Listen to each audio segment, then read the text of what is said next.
ஆடும் பரிவேல் அணி சேவல் என பாடும் பணியே பணியாய் அருள்வாய். தேடும் கயமா முகனை செருவில் சாடும் தனி யானை சகோதரனே யாமோதிய கல்வியும் எம்மறிவும் தாமே பெற வேலவர் தந்ததனால் பூமேல் மயல் போயரமை புணர்வீர் நாமேல் நடவீர் நடவீர் இனியே. திருவடியும் தண்டையும் சிலம்பும் சிலம்போடுருவப் பொறுபடி வேலும் கடம்பும் தடம்புயம் மாறிரண்டும் அறுவடிவான வதனங்கள் ஆறும் மலர்கண்களும் குருவடிவாய் வந்து என் உள்ளம் குளிர குதி கொண்டவே. குருவடிவாய் வந்து என் உள்ளம் குளிர குதி கொண்டவே. திருச்சிற்றம்பலம். என்னாருடைய சிவனே போற்றி, எந்நாட்டவர்க்கும் நிறைவா போற்றி, ஏகம்பத்துரையந்தாய் போற்றி, பாகம் கண்ணுரு ஆனாய் போற்றி, குவளை கண்ணி கூரன் காண்க அவளும் தானும் உடனே காண்க. வெற்றிவேல் முருகனுக்கு அரகர அரகர. என்னை நம்பி ஆரூரர் திருவடிகள் போற்றி போற்றி. எந்த அருணாதர் பொன்னார் திருவடி போற்றி போற்றி. குருவர்களும் திருவருளும் முன்னிற்க நம்முடைய சைவ சமய பக்த சபையிலே தொடர்ந்து நாம் சிந்தித்து வருகின்ற சுந்தரமூர்த்தி நாயனார் தேவாரம் வரலாற்று முறையிலே இதுவரை நாம் ஒரு 4 பதியங்களை நிறைவு செய்து மேலும் சுந்தரமூர்த்தி நாயனாருடன் பயணிக்கும் முகமாக அடுத்த தலமாக சுந்தரமூர்த்தி நாயனார் எங்கு செல்ல இருக்கின்றார் என்பதை நாம் காண இருக்கின்றோம். திருத்திணை நகர் என்கின்ற பகுதி தலத்தை தரிசித்து தொடர்ந்து அங்கிருந்து திருமாணிக்குழி என்கிற தலத்துக்கு வருகின்றார். திருமாணிக்குழியில பதிகம் எதுவும் இல்லை, நம்ம கிடைக்கல. அங்கிருந்து தில்லைக்கு வருகின்றார். தில்லை தரிசித்த பிறகு தில்லைக்கு அடுத்த தலம் தான் இப்ப நம்ம பார்க்க போற திருக்கழுமலம் என்று சொல்லப்படக்கூடிய சீர்காழி. தில்லைக்கு கிட்டத்தட்ட ஒரு 3-4 முறை சுந்தரமூர்த்தி நாயனார் வர்றாங்க. நமக்கு கிடைச்சது ஒரு பதிகம் தான். மடித்தாடும் அடிமை கண் நன்றியே என்று தொடங்குகின்ற ஒரு பதிகம் தான் நமக்கு கிடைக்குது. மற்ற பதிகங்கள்லாம் நமக்கு தெரியல என்னன்னு. முதல் முறையா வராரு தில்லைக்கு. கூத்த பெருமானை தரிசிக்கின்றார். கூத்த பெருமானை தரிசித்துக் கொண்டே இருக்கும் பொழுது அவருக்கும் கூத்த பெருமானுக்கும் ஏதோ ஒரு உரையாடல் நடக்குது. அது என்ன உரையாடல் அவங்க 2 பேருக்கு மட்டும்தான் தெரியும். அது என்ன பதிவாச்சுன்னு தெரியல. நம்ம சேக்கிழார் அந்த இடத்த பதியம் இல்லை, ரொம்ப அருமையா அந்த இடத்த சொல்றாங்க. ஏன் பதியம் கிடைக்கலன்னா, நாம் திருக்கோவிலுக்கு சென்று இறைவனை வழிபாடு செய்வதற்கு நமக்கு தேவையான கருவிகள் என்னன்னா மெய்வாய் கண் மூக்கு செவி கால் கை, இதெல்லாம் கருவிகள். இந்த தத்துவங்களோட கூடிய இந்த உடம்பு இருந்தால் கோயிலுக்கு போய் பார்க்கணும். கோவிலுக்கே போனாலும் அவனை தரிசிப்பதற்கும் அவனை காண்பதற்கும் அவனுடைய புகழ் நாமங்களை கேட்பதற்கும் அதை துதிப்பதற்கும் நமக்கு மெய்வாய் கண் மூக்கு செவி 5 புலன்கள் தேவைப்படுது. 5 கருவிகள். அந்த 5 கருவிகளும் என்ன பண்ணுது கோயிலுக்கு போனா அப்படின்னா, அது பாட்டுன்னு அது வேலையை பார்த்துட்டு இருக்கு. கண்ணு பாட்டுன்னு எதையோ ஒன்று பார்த்துட்டு இருக்கு, வேற எதையோ ஒன்று காது கேட்டுக்கிட்டு இருக்கு. மூக்கு ஒரு பக்கமா மடப்பள்ளியில ஏதோ ஒன்று சமைக்கிறாங்க போல இருக்கு, நல்ல வாசனமா தான் இருக்குன்னு மூக்கு ஒரு பக்கம் போகுது. அது பேசிக்கிட்டே வேற பக்கத்துல இருக்கவங்க பேசிக்கிட்டு வேற இருக்காங்க. கோயில்ல எதுக்காக கோயிலுக்கு போனோமோ கோயிலுக்கு அது நடக்கிறது இல்லை, அது தவிர வேற ஏதோ நடக்குது. ஏன் நடக்குது அப்படி? 5 பேரும் 5 வேற வேலையை பார்த்துட்டு இருக்காங்க. மெய் வாய் கண் மூக்கு செவி என்று சொல்லப்படுகின்ற அந்த 5 பேரும் எதற்காக தரப்பட்டார்கள்? நமக்கு வேலைக்காக தரப்பட்டார்கள். நமக்கு வேலைக்காரங்க எல்லாம் கொடுத்தாங்க 5 பேர். 5 பேரை வச்சுட்டு என்ன பண்ணணும், இந்த ஆன்மா என்ன பண்ணிருக்குன்னா, இந்த 5 கருவிகளை கொண்டு இந்த பிறவியை ஈடேற்றிக் கொள்ள வேண்டும். நல்ல காட்சிகளை, திருவுருட்காட்சிகளை காண வேண்டும். திருவுருட்காட்சிகளை செய்திகளை கேட்க வேண்டும். பெருமானை புகழ்ந்த நாமங்களாக ஓத வேண்டும். மெய்யிலே திருநீற்றை அணிய வேண்டும். நல்ல வாசம் மிகுந்த மனமுள்ள பொருட்களை நாம் நுகர வேண்டும். இதுக்குதான் கொடுத்தாங்க இவ்வளோ. ஆனா இதெல்லாம் தான் பண்ணுதா? இல்லை. அதை தாண்டி ஏதாவது பண்ணி என்ன பண்ணிடுது? 5ம் நான் கோயிலுக்கு போகணும் தாங்க நினைச்சேன், சாமியை பார்க்கலாம் தான் போனோம், ஆனா வேற வேலை வந்துருச்சு. அப்ப என்ன ஆச்சு? கண்ணு எதை பார்க்கணும்னு இருந்ததோ, கண்ணால எதை பார்க்க அது பார்க்க முடியல. ஏன்? கண்ணு வேற பக்கம் போயிருச்சு. கோயிலுக்கு தான் போனா நான் சாமியை பார்க்கவே இல்லை, வேற எதையோ பார்த்துட்டு வந்தாச்சு, பார்க்கல. இப்படி நல்ல செய்திகளை கேட்கணும், ஆனா போகணும், ஆனா அது கேட்கல, வேற எதையோ கேட்டுக்கிட்டு வேற எதையோ பண்ணிட்டு வந்துடும். இப்ப என்ன, உயிர் எதை செலுத்த வேண்டும் என்று செயல்படுகிறதோ அந்த வழியிலே கருவிகள் செயல்படாமல் கருவிகள் அதன் அதன் வேலைக்கு என்ன பண்ணுது, குடிக்க போயிடுது. வேலைக்காரங்களா கொடுத்த 5 பேர் எதுக்கு கொடுத்தாங்க, வேலைக்கு கொடுத்தாங்க, உயிருக்கு வேலை செய்யணும் அது. ஆனா அந்த 5 பேர் என்ன பண்ணிட்டாங்க, யாருக்கு வேலைக்காக கொடுத்தாங்களோ அவங்களுக்கு முதலாளி ஆயிட்டாங்க. 5 முதலாளி சேர்ந்து ஒரு முதலாளிய தொழிலாளி ஆக்கிட்டாங்க. 5 முதலாளி என்ன பண்றாங்க, 5 பேரும் ஒரே ஆளை வேலை வாங்குறாங்க. எப்படி வேலை வாங்குறாங்க, இப்படி போலாம் போ, அப்படி அதை பண்ணலாம் போ, எல்லாத்துக்கும் ஓடுது இது ஆன்மா. 5ம் ஒருத்தர்கிட்ட தான் இருக்கணும். ஆனா 5 பேரும் சேர்ந்து ஒருத்தரை போட்டு அலக்கழிக்கிறாங்க. யாருக்கு துன்பம், யாருக்கு இவ்வளவு பிரச்சனை, யாருக்கு இருக்க போது, பாவம் ஆன்மாக்கு தான். சுந்தரமூர்த்தி நாயனார் திருக்கோவிலுக்கு செல்லுகின்றார், தில்லையம்பதிக்கு செல்லுகின்றார், பெருமானை கூத்த பெருமானை தரிசிக்கின்றார். தரிசிக்கும் போது என்ன ஆச்சா, இந்த பாடல் மிகப்பெரிய ஒரு நாம் ஓத வேண்டிய ஒரு அற்புதமான ஒரு பாடல். இந்த பாடலை ஓதிய பிறகுதான் ஒரு மிகப்பெரிய மகான் இந்த சைவ உலகத்திற்கு வெளிக்கொணரப்பட்டார். அவ்வளவு ஒரு முக்கியமான பாட்டு. தர்ம ஆதீனத்தினுடைய 3வது சன்னிதானம் இருக்காங்க.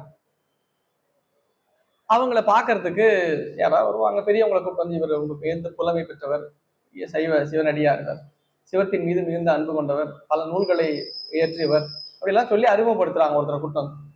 அவரு பெருமானுடைய திருவருளை நல்ல பெற்ற, முருகப்பெருமான் திருவருளை பெற்ற பெருமகனார். 5 வயது வரை பேச்சு வராமல் இருந்து 5 வயதிற்கு பிறகு முருகப்பெருமான் திருவருளால் பேச்சு கைவர பெற்றவர். அதற்கு பிறகு தமிழிலும் வடமொழியிலும் பாண்டித்யம் பெற்றவர் என்று ஒருவரை அறிமுகப்படுத்துறாங்க. அவரை பார்த்தோன்னே நிறைய புலமை, நல்ல பதிகங்கள்லாம் பாடுறது. யாராவது தமிழா வடமொழியா வேற மொழியான்னா அதுக்கு முன்னாடி நிற்பாரு, அதுக்கான சைவ சமயத்தினுடைய கொள்கைகள் எல்லாம் முன்னிறுத்துவார். அவங்க தோற்று போயிடுவாங்க, அவங்களால ஜெயிக்க முடியாது வாதத்துல. அவர்கிட்ட அவ்வளவு பாண்டித்யம் பெற்றவர், எல்லா தலங்களுக்கும் செல்லுகின்றார் தமிழ்நாடு முழுக்க. அவர் தர்ம ஆதீனத்தினுடைய அந்த சாமி கிட்ட கொண்டு நிறுத்துறாங்க. சாமியை பார்த்த உடனே, அருமையா பேசுறீங்க, நிறைய செய்திகள்லாம் பண்றீங்கன்னு கேள்விப்பட்டேன், எனக்கு ஒரே ஒரு பாடலுக்கு மட்டும் விளக்கம் வேணும்னு கேட்டார். அது என்ன பாட்டுன்னா, அந்த பாடல் தான் பெரிய புராணத்துல சுந்தரமூர்த்தி நாயனார் தில்லையம்பதிக்கு சென்று பெருமானை தரிசிக்கும் பொழுது சேக்கிழார் ஒரு பாடல் சொல்றார். அவர் தரிசிக்கும் போது என்ன ஆச்சுன்னு அந்த பாடலை தான் அவர் கேட்கிறார். என்ன பாடல்னா, 5 பேர் அறிவும் கண்களே கொள்ள அளப்பரும் கரணங்கள் 4 சிந்தையே ஆக, குணமொரு 3 திருந்து சாத்திவிகமே ஆக, இந்துவாழ் சடையா நாடும் ஆனந்த எல்லையில் தனிப்பெரும் கூத்தின் வந்த பேர் ஆனந்த வெள்ளத்துள் திளைத்து மகிழ்ந்தார் அப்படின்ற சேக்கிழார். என்ன ஆச்சா, சுந்தரமூர்த்தி போய் பாக்குறாரு, அவளும் போறோம், நம்மளும் பாக்குறோம் தில்லையம்பதிக்கு. அவர் போய் பாக்குறாரு. பார்த்துட்டு இருக்கும்போது 5 பேரறிவுகள் இருக்கு இல்லையா, நமக்கு மெய்வாய் கண் மூக்கு செவியுடைய 5 பொருள் இருக்கு இல்லையா, இந்த 5 என்ன ஆச்சா, கண்ணிலே நின்றுச்சான். 5 அதுக்கு அறிவுக்கு, அந்த 5 பேருடைய அறிவை பேரறிவுன்ற. ஏன்னா 5 பேரறிவு அது அதாவது ஒரு வேலைக்கு போக வேண்டியது, அது எல்லாத்தையும் சேர்த்து என்ன பண்ணுச்சு, கண்ணிலே நின்றுச்சு. எல்லாம் சேர்த்து கண்ணிலே நிக்குது. அப்ப காது வேற எதுவும் கேட்கல, வாய் வேற எதையும் பேசல, மூக்கு வேற எதுவும் நுகரல, மேனில என்ன ஆச்சு எதுவுமே தெரியாது. 5 பேர் அறிவு சேர்ந்து என்ன ஆச்சு, கண்ணில் நிக்குது, பேச்சே இல்லை. காட்சி மட்டும்தான் பரிமாற்றம். எல்லாம் எப்படி இருக்கணும், இது இப்படிதான் இருக்கணும் வழிபாடு. திருக்கோவிலுக்கு சென்றா நமக்கு எதிர்க்க தெரிகிற பொருள் என்ன, பெரும் பரம்பொருளை நாம் தரிசிக்க வந்திருக்கின்றோம், அந்த காட்சி மட்டும். பக்கத்துல யாரும் இடிக்கிறாங்களா, நிக்கிறாங்களா, மறைக்கிறாங்களா, தள்ளுறாங்களா, எதுவுமே நமக்கு தெரியக்கூடாது. 5 பேர் அறிவும் கண்களே கொள்ள அளப்பரும் கரணங்கள் 4 சிந்தையே ஆக. நமக்கு 4 கரணங்கள் இருக்கு. இதான் நமக்கு 4 கரணங்கள். என்ன, மனம், புத்தி, அகங்காரம், சித்தம்னு 4 கரணங்கள். மனம் அப்படின்னு ஒரு கருவி, புத்தின்னு ஒரு கருவி நமக்கு இருக்கு, அகங்காரம்னு ஒரு கருவி இருக்கு, சித்தம்னு ஒரு கருவி இருக்கு. இதுல மனம் என்ன பண்ணணும்னா போய் பற்றும். மனம் என்ன பண்ணும், பிடிக்கும், அவ்வளவுதான் மனதோட வேலை. அதுக்கு மேல வேற எதுவும் செய்யாது. மனம் வேற எதுவுமே பண்ணாது, வேலை அதுக்கான வாய்ப்பே கிடையாது. மனம் என்ன, இங்க பேசிக்கிட்டே இருக்கும், திடீர்னு அங்க அந்த பக்கத்துல ஏதோ ஒரு லைட் அடிக்குது, அப்படி திரும்பி பார்ப்போம், என்ன, மனம் போயிருச்சு, அது அங்க போயிருச்சு. இங்க பேசிக்கிட்டே இருப்பாங்க, அங்க ஒரு சரி பாட்டு ஓடும், அந்த பாட்டுக்கு போயிடும், மனம் போயிருச்சு. மனம் என்ன பண்ண, ஒன்றை போய் பற்றும், அவ்வளவுதான். இது வரைக்கும் தான் மனம் செய்யும். அதுக்கு அடுத்து, மனதுக்கு அப்புறம் அடுத்து இன்னொரு கருவி இருக்கு, புத்தி. அது என்ன பண்ண தெரியுமா, இந்த பக்கம் ஒரு ஒரு மெல்லியதா ஒரு ஒரு கயிறு ஒரு ஆடிக்கிட்டே இருக்கு. இப்படி ஆடிக்கிட்டே இருக்கு, நம்ம பேசிக்கிட்டே இருக்கும், அதை நம்ம டக்குன்னு திரும்பி பார்ப்போம்னா அவ்வளவுதான் மனம் செய்யும். அது பற்ற உடனே பொங்குறது கயிறா பாம்பா? கயிறா இருக்கிறதுக்கு வாய்ப்பு, பாம்பா இருக்கிறது வாய்ப்பு இல்லை. இது இந்த மாதிரி இடத்துல பாம்பெல்லாம் வருமா? கயிறு தான் இருக்கும். பாம்பா கயிறான்னு முடிவு பண்ணும் பார்த்தீங்களா ஒண்ணு, அதுதான் புத்தி செய்யும். புத்தி என்ன பண்ணும்? பாம்பா கயிறா. அதுக்குன்னு ஒரு அறிவு இருக்கும் பார்த்தீங்களா, அந்த உயிருக்கு அறிவு இருக்கு. அந்த அறிவை வச்சுக்கிட்டு என்ன பண்ணும், இங்க பாம்பு வரதுக்குலாம் வாய்ப்பு இல்லை, அதுக்கு கயிறு தான் அப்படின்னு ஒண்ணு முடிவு பண்ணிடும். எது? அதோட அறிவை வச்சு மட்டுமே முடிவு பண்ணிடும். அதுதான் அகங்காரம். அகங்காரம்னு ஒரு கருவி இருக்கு. அது என்ன பண்ண முடிவு பண்ணணும். இருக்கிறத வச்சு ஏதோ முடிவு பண்ணிக்கணும்னு வச்சுக்கலாம். ஏதோ முடிவு பண்ணணும்ன்றதுக்காக முடிவு பண்ணணும். அது ஒருவேளை நல்லதாகவும் இருக்கலாம், தப்பாவும் முடியலாம், சரியாகவும் முடியலாம். அதுக்கு கேரண்டி கிடையாது. உடனே முடிவு பண்ணியாச்சு, உடனே அது கயிறு தான் அப்படின்னு சொல்லிட்டு போய் கை வைக்கணும். பலாரும் அடிக்குது, அடிச்சா கொத்திருச்சு. அடடா பாம்பா, இது தெரியுது இல்லையா, இதுதான் சித்தம். அனுபவத்துக்கு உண்மையான பொருளை அனுபவிச்சு தெரிஞ்சுக்கிறது இல்லையா, அதுதான் சித்தம். அப்ப எது உண்மை? சித்தம் தான். மனமும் நமக்கு தெளிவா செய்யாது, புத்தியும் சரியா சொல்லாது, அகங்காரமும் செய்யாது, சித்தம் தான். 4 கரணங்களும் சித்தத்தில் நின்று பெருமானை வழிபாடு செய்ய வேண்டும். சிந்தையாக நின்று, சிந்தையில் நின்றுதான் பெருமானை, சித்தம் தான் அவனை வழிபடுவதற்கான ஒரே கருவி. மனதுல வழிபட முடியாது, புத்தி வழிபடாது, அகங்காரம் வழிபடாது. அதனாலதான் ஞான சுந்தரமூர்த்தி என்ன சொன்னாரு, சித்தத்தை சிவன் பாலே வைத்தார்க்கும் அடியேன்னார்.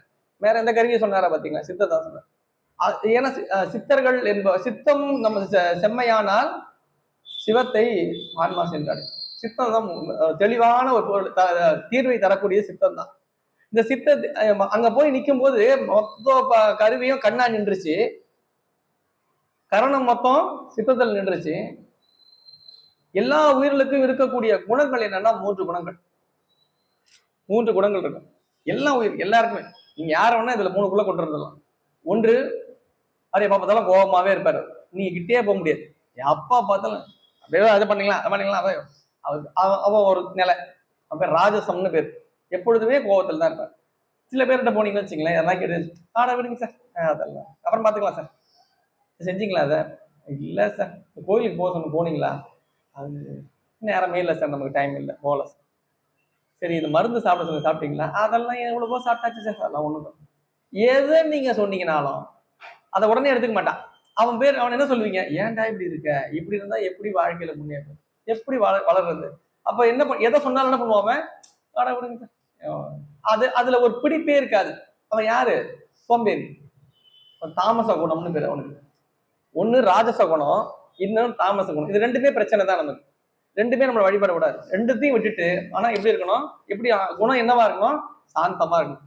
அது பேர் தான் சத்துவ குணம்னு பேரு. குணங்கள் மொத்தம் 3 தான், ராஜச குணம், தாமச குணம், சத்துவ குணம். சத்துவம்னா அமைதியா இருக்கு. திருக்கோவிலுக்கு நம்ம போறோம்ல, திருக்கோவிலுக்கு போகும்போது உள்ள போற வரைக்கும் ஒண்ணு வரும் நம்ம கூட. உள்ள போகும்போது 2 வெளியே விட்டு போயிடுவோம், 2ஆ இருக்கிற ஒண்ண வெளியே விட்டு போயிடுவோம். 2ஆ தான் வரும், அது 2த்தையும் ஒண்ணா வெளியில விட்டு போயிடுவோம். அது என்னது? எல்லாரும் போட்டுட்டு தானே போறோம். அதை கோயிலுக்கு கிட்ட போனோம், என்ன பண்றோம், வாசல வெளியே விட்டு போயிடுறோம்ல, அதுதான் ராஜசமும் தாமசமும். அது 2த்தையும் வெளியே விட்டுட்டு கோவிலுக்குள்ள போகும்போது சத்துவ குணத்தோட போகணும். அவனை வழிபடுவதற்கு சத்துவ குணம் தான். அங்க போயிட்டு நான் எவ்வளவு பெரிய ஆள் தெரியுமா, நான் எங்க போய் நிக்கணும் தெரியுமா, அதெல்லாம் அங்க போய், அதெல்லாம் அங்க அந்த இதெல்லாம் அங்க இருக்கக்கூடாது. இல்லைன்னு வச்சுக்க, என்னமோ சார் கோயிலுக்கு கோயிலுக்கு போன்றாங்க, என்னமோ போய் வைப்போமே, மற்ற கோயில்ல போறது இதையும் போய் வைப்போமே அப்படின்னு, அங்க எதுக்காக போகணுன்றதையும் ஒரு குடிப்பே இல்லாம கோயிலுக்கு போறோம் அப்படியும் இருக்கக்கூடாது. நான் தான் அது, நான் தான், அந்த ஒரு ராஜச குணத்தோட இருக்கக்கூடாது. எப்படி இருக்கணும், கோவிலுக்கு வருவதற்கான வாய்ப்பை பெருமான் இன்று நமக்கு தந்திருக்கின்றான், அதனால் இன்று வந்திருக்கின்றோம். இந்த நேரம் நமக்கு பயனுள்ள ஒரு நேரமாக அமையும், சிவபுண்ணியமாக இந்த தருணம் நமக்கு திகழும். நாளைய தினம் சிவராத்திரி, சிவநிரவு. அந்த நாளிலே அந்த குறிப்பிட்ட நேரத்திலே பெருமானை முழுமையாக நினைந்து கொண்டு அந்த திருக்கோயிலில் விளங்கும் பொழுது நமக்கு சிவ புண்ணியம் ஈட்டப்பெறும். அப்படின்ற நினைவோடு அந்த கோவிலுக்கு போய் வழிபாடு செய்யும் போது என்ன ஆகும், அது நமக்கு அந்த அந்த வாய்ப்பு, அந்த வாய்ப்பினுடைய பயனை நம்மால் நுகரலாம். என்னமோ சார் அவர் சொன்னார் சார், போகலன்னா அவர் கோச்சிப்பாரு சார், அதுக்காக போறோம் சார் என்னம் அப்படின்னு தான் என்ன ஆகும், அது தாமச குணம். அதுவும் பிரயோஜனப்படாது, ராஜச குணமும் பயன்படாது. கோவிலுக்கு செல்லும்போது எது இருக்கணும், சத்துவ குணம். சுந்தரமூர்த்தி நாயனாருக்கு தில்லையம்பெருமானை தரிசிக்கும் பொழுது இது 3மே இருந்துதான். ஐந்து பேரறிவும் கண்களே கொள்ள அளப்பரும் கரணங்கள் நான்கும் சிந்தையே ஆக குணமரு மூன்றும் திருந்து சாத்விகம் ஆக குணம் சாத்விகமா மாறுது. இப்படிதான் இருந்து அவர் பெருமானை வழிபாடு செய்தார். அங்க என்ன காட்சி கிடைச்சது, அந்த காட்சி அவருக்கு மட்டும் தான் தெரியும். அதனாலதான் அங்க பதியம் கிடைக்கல நமக்கு. அதனாலதான் நமக்கு என்ன, அவர் ஏதோ பரிமாற்றம் நடந்திருக்கும், அதை பதிவு பண்ற அளவுக்கான பக்குவம் நமக்கு இல்லை. அதனால நமக்கு பதியமா இல்லை. அங்க இருந்து அப்படியே தில்லையம்பதியில இருந்து அடுத்த தலம், தில்லையம்பதிக்கு மிக நெருக்கமாக அடுத்த தலம் எதுனா சீர்காழி. திருக்கழுமலம் என்று 12 திருநாமங்களை கொண்ட ஒரு தலம். ஞானசம்பந்த பெருமான் திரு அவதாரம் செய்த தலம் தான். 12 திருநாமங்களை கொண்ட தலம். 12வது திருநாமம் தான் இந்த திருக்கழுமலம் என்பது. இந்த கழுமலம் அதை புகலி என்று சொல்லுவார்கள், விரமபுரம் என்று சொல்லுவார்கள், தோணிபுரம் என்று சொல்லுவார்கள், சீர்காழி என்று குறிப்பிடுவார்கள், கொச்சை வயம், புறவம் என்று 12 பெயர்கள் அதுக்கு. அதுல கழுமலம் என்ற ஒரு திருநாமம். மலங்களை கழுவுகின்ற தலம். நம்முடைய ஆணவம், கண்மம், மாயை என்று சொல்லப்படக்கூடிய மும்மலங்களை கழுவக்கூடிய தலம். கழுவுதல்னா அது இல்லாமல் செய்தல். அந்த தலம் எது? கழுமலம். அதனால ஞானசம்பந்த பெருமான் திரு அவதாரம் செய்யறாரு. ஞானசம்பந்த பெருமான் திரு அவதாரம் செய்து மிகப்பெரிய அரிய அற்புதங்களை எல்லாம் செய்து சைவ பெருமக்களுக்கு மிகப்பெரிய ஒரு ஒரு பொக்கிஷமாகிய தேவாரத்தை அருளி செய்தார் என்பதை சுந்தரமூர்த்தி கண்டிப்பா தெரிஞ்சிருக்கும்ல. ஞானசம்பந்த பெருமான் திரு அவதாரம் செய்த தலம் என்பதை உணர்ந்து என்ன பண்றாரு, ஏற்கனவே அதிகைக்கு போறார். திருவதிகைக்கு போகும்போது என்ன ஆகுது, திருவதிகையில அப்பர் பெருமான் திரு அவதாரம் செய்த தலம் என்பதனால அந்த தலத்துக்குள்ள போகாம வெளியே தங்கிடுது. அதே மாதிரிதான் இங்கேயும் சுந்தரஞானமுடைய ஆளுடை பிள்ளையார் என்று சொல்லப்படக்கூடிய திருஞான சம்பந்த பெருமான் திரு அவதாரம் செய்த தலம் என்பதை உணர்கின்றார். சேக்கிழார் இந்த இடத்த ரொம்ப அருமையா தனக்கு பாருங்க, தனக்கு 200 ஆண்டுகளுக்கு முன்பாக வாழ்ந்த மிகப்பெரிய அருளாளர்கள், சைவம் போற்றும் மிகப்பெரிய அருளாளர் நாவுக்கரசு பெருமான், ஞானசம்பந்த பெருமான். அந்த இருபெரும் அருளாளர்களுடைய திரு அவதார தலத்தையும் எப்படி பாக்குறாரு பாருங்க. ஏற்கனவே அந்த தலத்துக்கும் போகல, ஞானசம்பந்தர் தலத்துக்கும் பாக்குறாரு. பிள்ளையாறு திரு அவதாரம் செய்த பெரும் புகழி உள்ளும் நான் மிதியேன் என்று ஊர் எல்லை புறம் வணங்கி வள்ளலார் வளமாக வரும் பொழுதின் மங்கை இடம் கொள்ளும் மால்விடையானும் எதிர்காட்சி கொடுத்தருள. பெரிய புராணத்துல சேக்கிழார் பெருமான் குறிப்பிடுறார். பிள்ளையார்னா யாரு? பிள்ளையார்ன்றது 2 பேருக்கு தான் சொல்லுவாங்க. ஒண்ணு சேக்கிழார் குறிப்பிடுற பிள்ளையார்ன்றவர் 2 பேர். ஒன்று சேங்கலூர் பிள்ளையார்னு சண்டேஸ்வர நாயனார் சொல்லுவார். இன்னொன்னு ஆளுடை பிள்ளையார்னு ஞானசம்பந்தர் சொல்லுவார். 2 பேரும் பிள்ளையார்னு சொல்லால குறிப்பாரு சேக்கிழார். திருஞான சம்பந்த பெருமான் திரு அவதாரம் செய்த தலம் என்கின்ற காரணத்தினால் இந்த தலத்திற்குள் நாம் நம்முடைய காலால் மிதிக்க கூடாது என்று சுந்தரமூர்த்தி நாயனார் பக்தியோடு அஞ்சி அந்த தலத்தை வெளிப்புறமாக, கோயில் ஊருக்கு ஒரு வெளிப்பக்கம் இல்லையா, ஊரோட எல்லை, அந்த எல்லை புறமாக அந்த ஊர் அப்படியே வளமா வந்துட்டு அப்படியே என்ன நினைக்கிறார் பாருங்க, ஞானசம்பந்த பெருமான் திரு அவதாரம் செய்த அந்த தலத்தையே கோயிலாக கருதுகிறார். அது ஒரு கோயிலா நினைக்கிறார். எனக்கு முன்னாடி இருந்த ஒரு அருளாளர், அவரை ஞான சுந்தரமூர்த்தி குருநாதர் கூட சொல்லலாம் வச்சுக்கோங்க, அவருடைய குருவாகவே கொள்ளுகின்றவர் ஞானசம்பந்தர். அவர் அவதாரம் செய்த தலம் என்பதனால தலத்துக்கே போகாம ஊர் வெள்ளைப்புறத்திலே போயிடுறார். சாமி பார்த்த சும்மா இருப்பாரா? சுந்தரமூர்த்தி நாயனார்னா சாமி கொஞ்சம் ஒரு தனி ஒரு பார்வையில தான் இருப்பார் இல்லையா.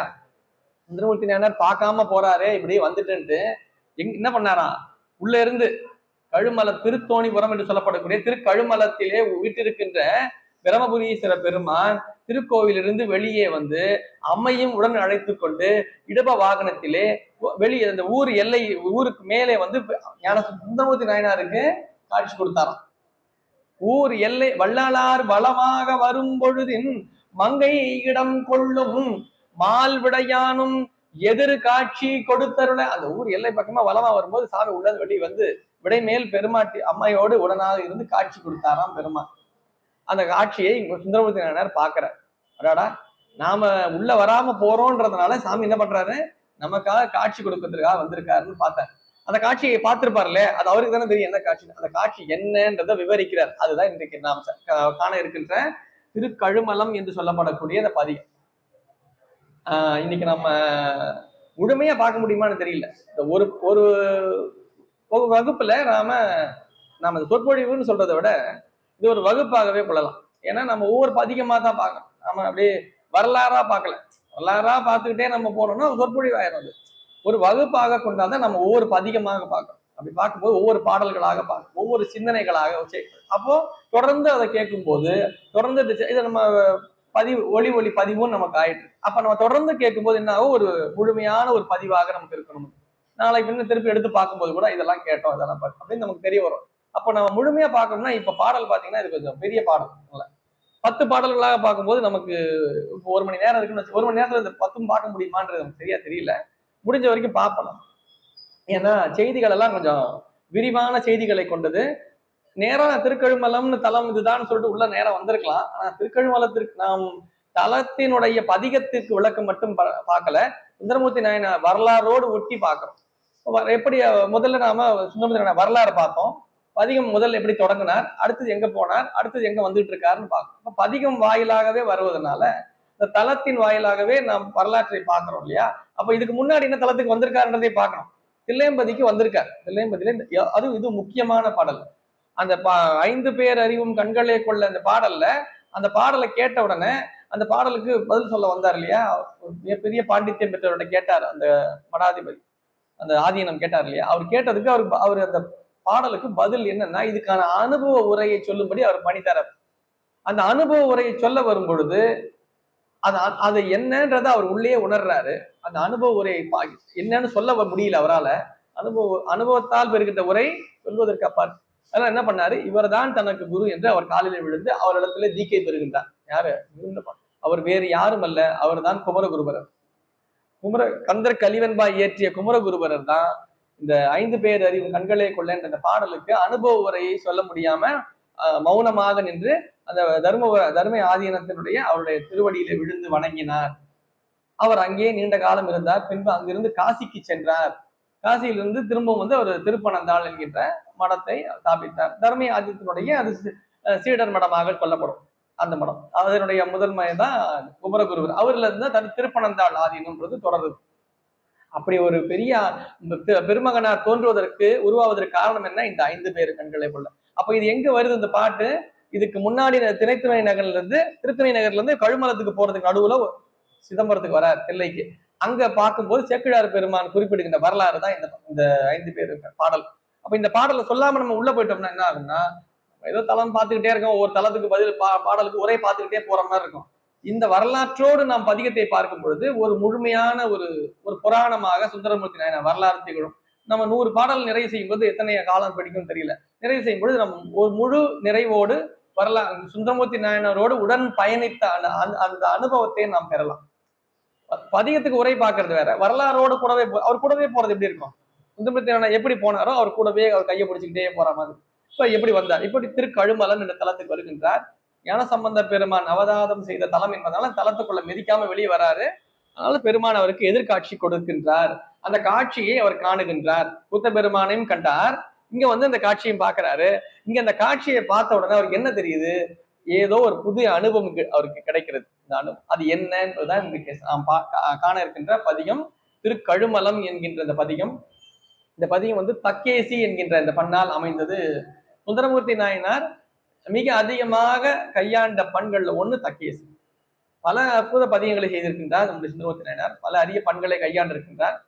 அதுல தக்கேசி என்கின்ற பண் சுந்தரமூர்த்தி நாயனாருடைய ஒரு சிறப்பான பதிகங்கள்னு சொல்லலாம். கிட்டத்தட்ட 17 பதிகங்கள், 100 பதிகம் நமக்கு சுந்தரமூர்த்தி நாயனார். அதுல 17 பதிகம் தக்கேசின்ற ஒரு பண்ணல மட்டும். ரொம்ப உருக்கமான ஒரு பண். அதுல இந்த பாடலை அறுவை செஞ்சிருப்பாங்க. நம்ம அந்த பாடலை பார்ப்போம். பாடல் எப்படி தொடங்குறாருன்னா, சாதலும் பிறத்தலும் தவிர்த்து என்னை வகுத்து தன் அருள் தந்தையும் தலைவனை மலையின் மாதினை மதித்து அங்குவோர் பால் கொண்ட மணியை வருபுணல் சடையிடை வைத்த எம்மானை ஏதிலன் மனத்துக்கு ஓர் இரும்பு உண்ட நீரை என் வகை ஒருவனை எங்கள் பிரானை காதில் வெண்குழையனை கடல் கொளமிதந்த கழுமல வளநகர் கண்டு கொண்டேனே. இது பாடல். முதல் பாடல்ல சொல்ல வர்றார், உயிர்களுக்கு இயல்பான ஒன்றாக உயிர்கள் எதை கொண்டிருக்கின்றது என்றால், வாழ்ந்து கொண்டே இருக்கு, ஏதோ ஒரு காலம் முடிஞ்சிருது, இறந்துருதுன்னா அதோட உயிருக்கான வேலை முடிஞ்சிருது. ஆனா இல்ல, திருப்பவும் பிறக்குது, திருப்பவும் பிறந்து திருப்பி வினைகளை ஈட்டு, திருப்பி வினைகளை திருப்பி இறந்து போயிடுது.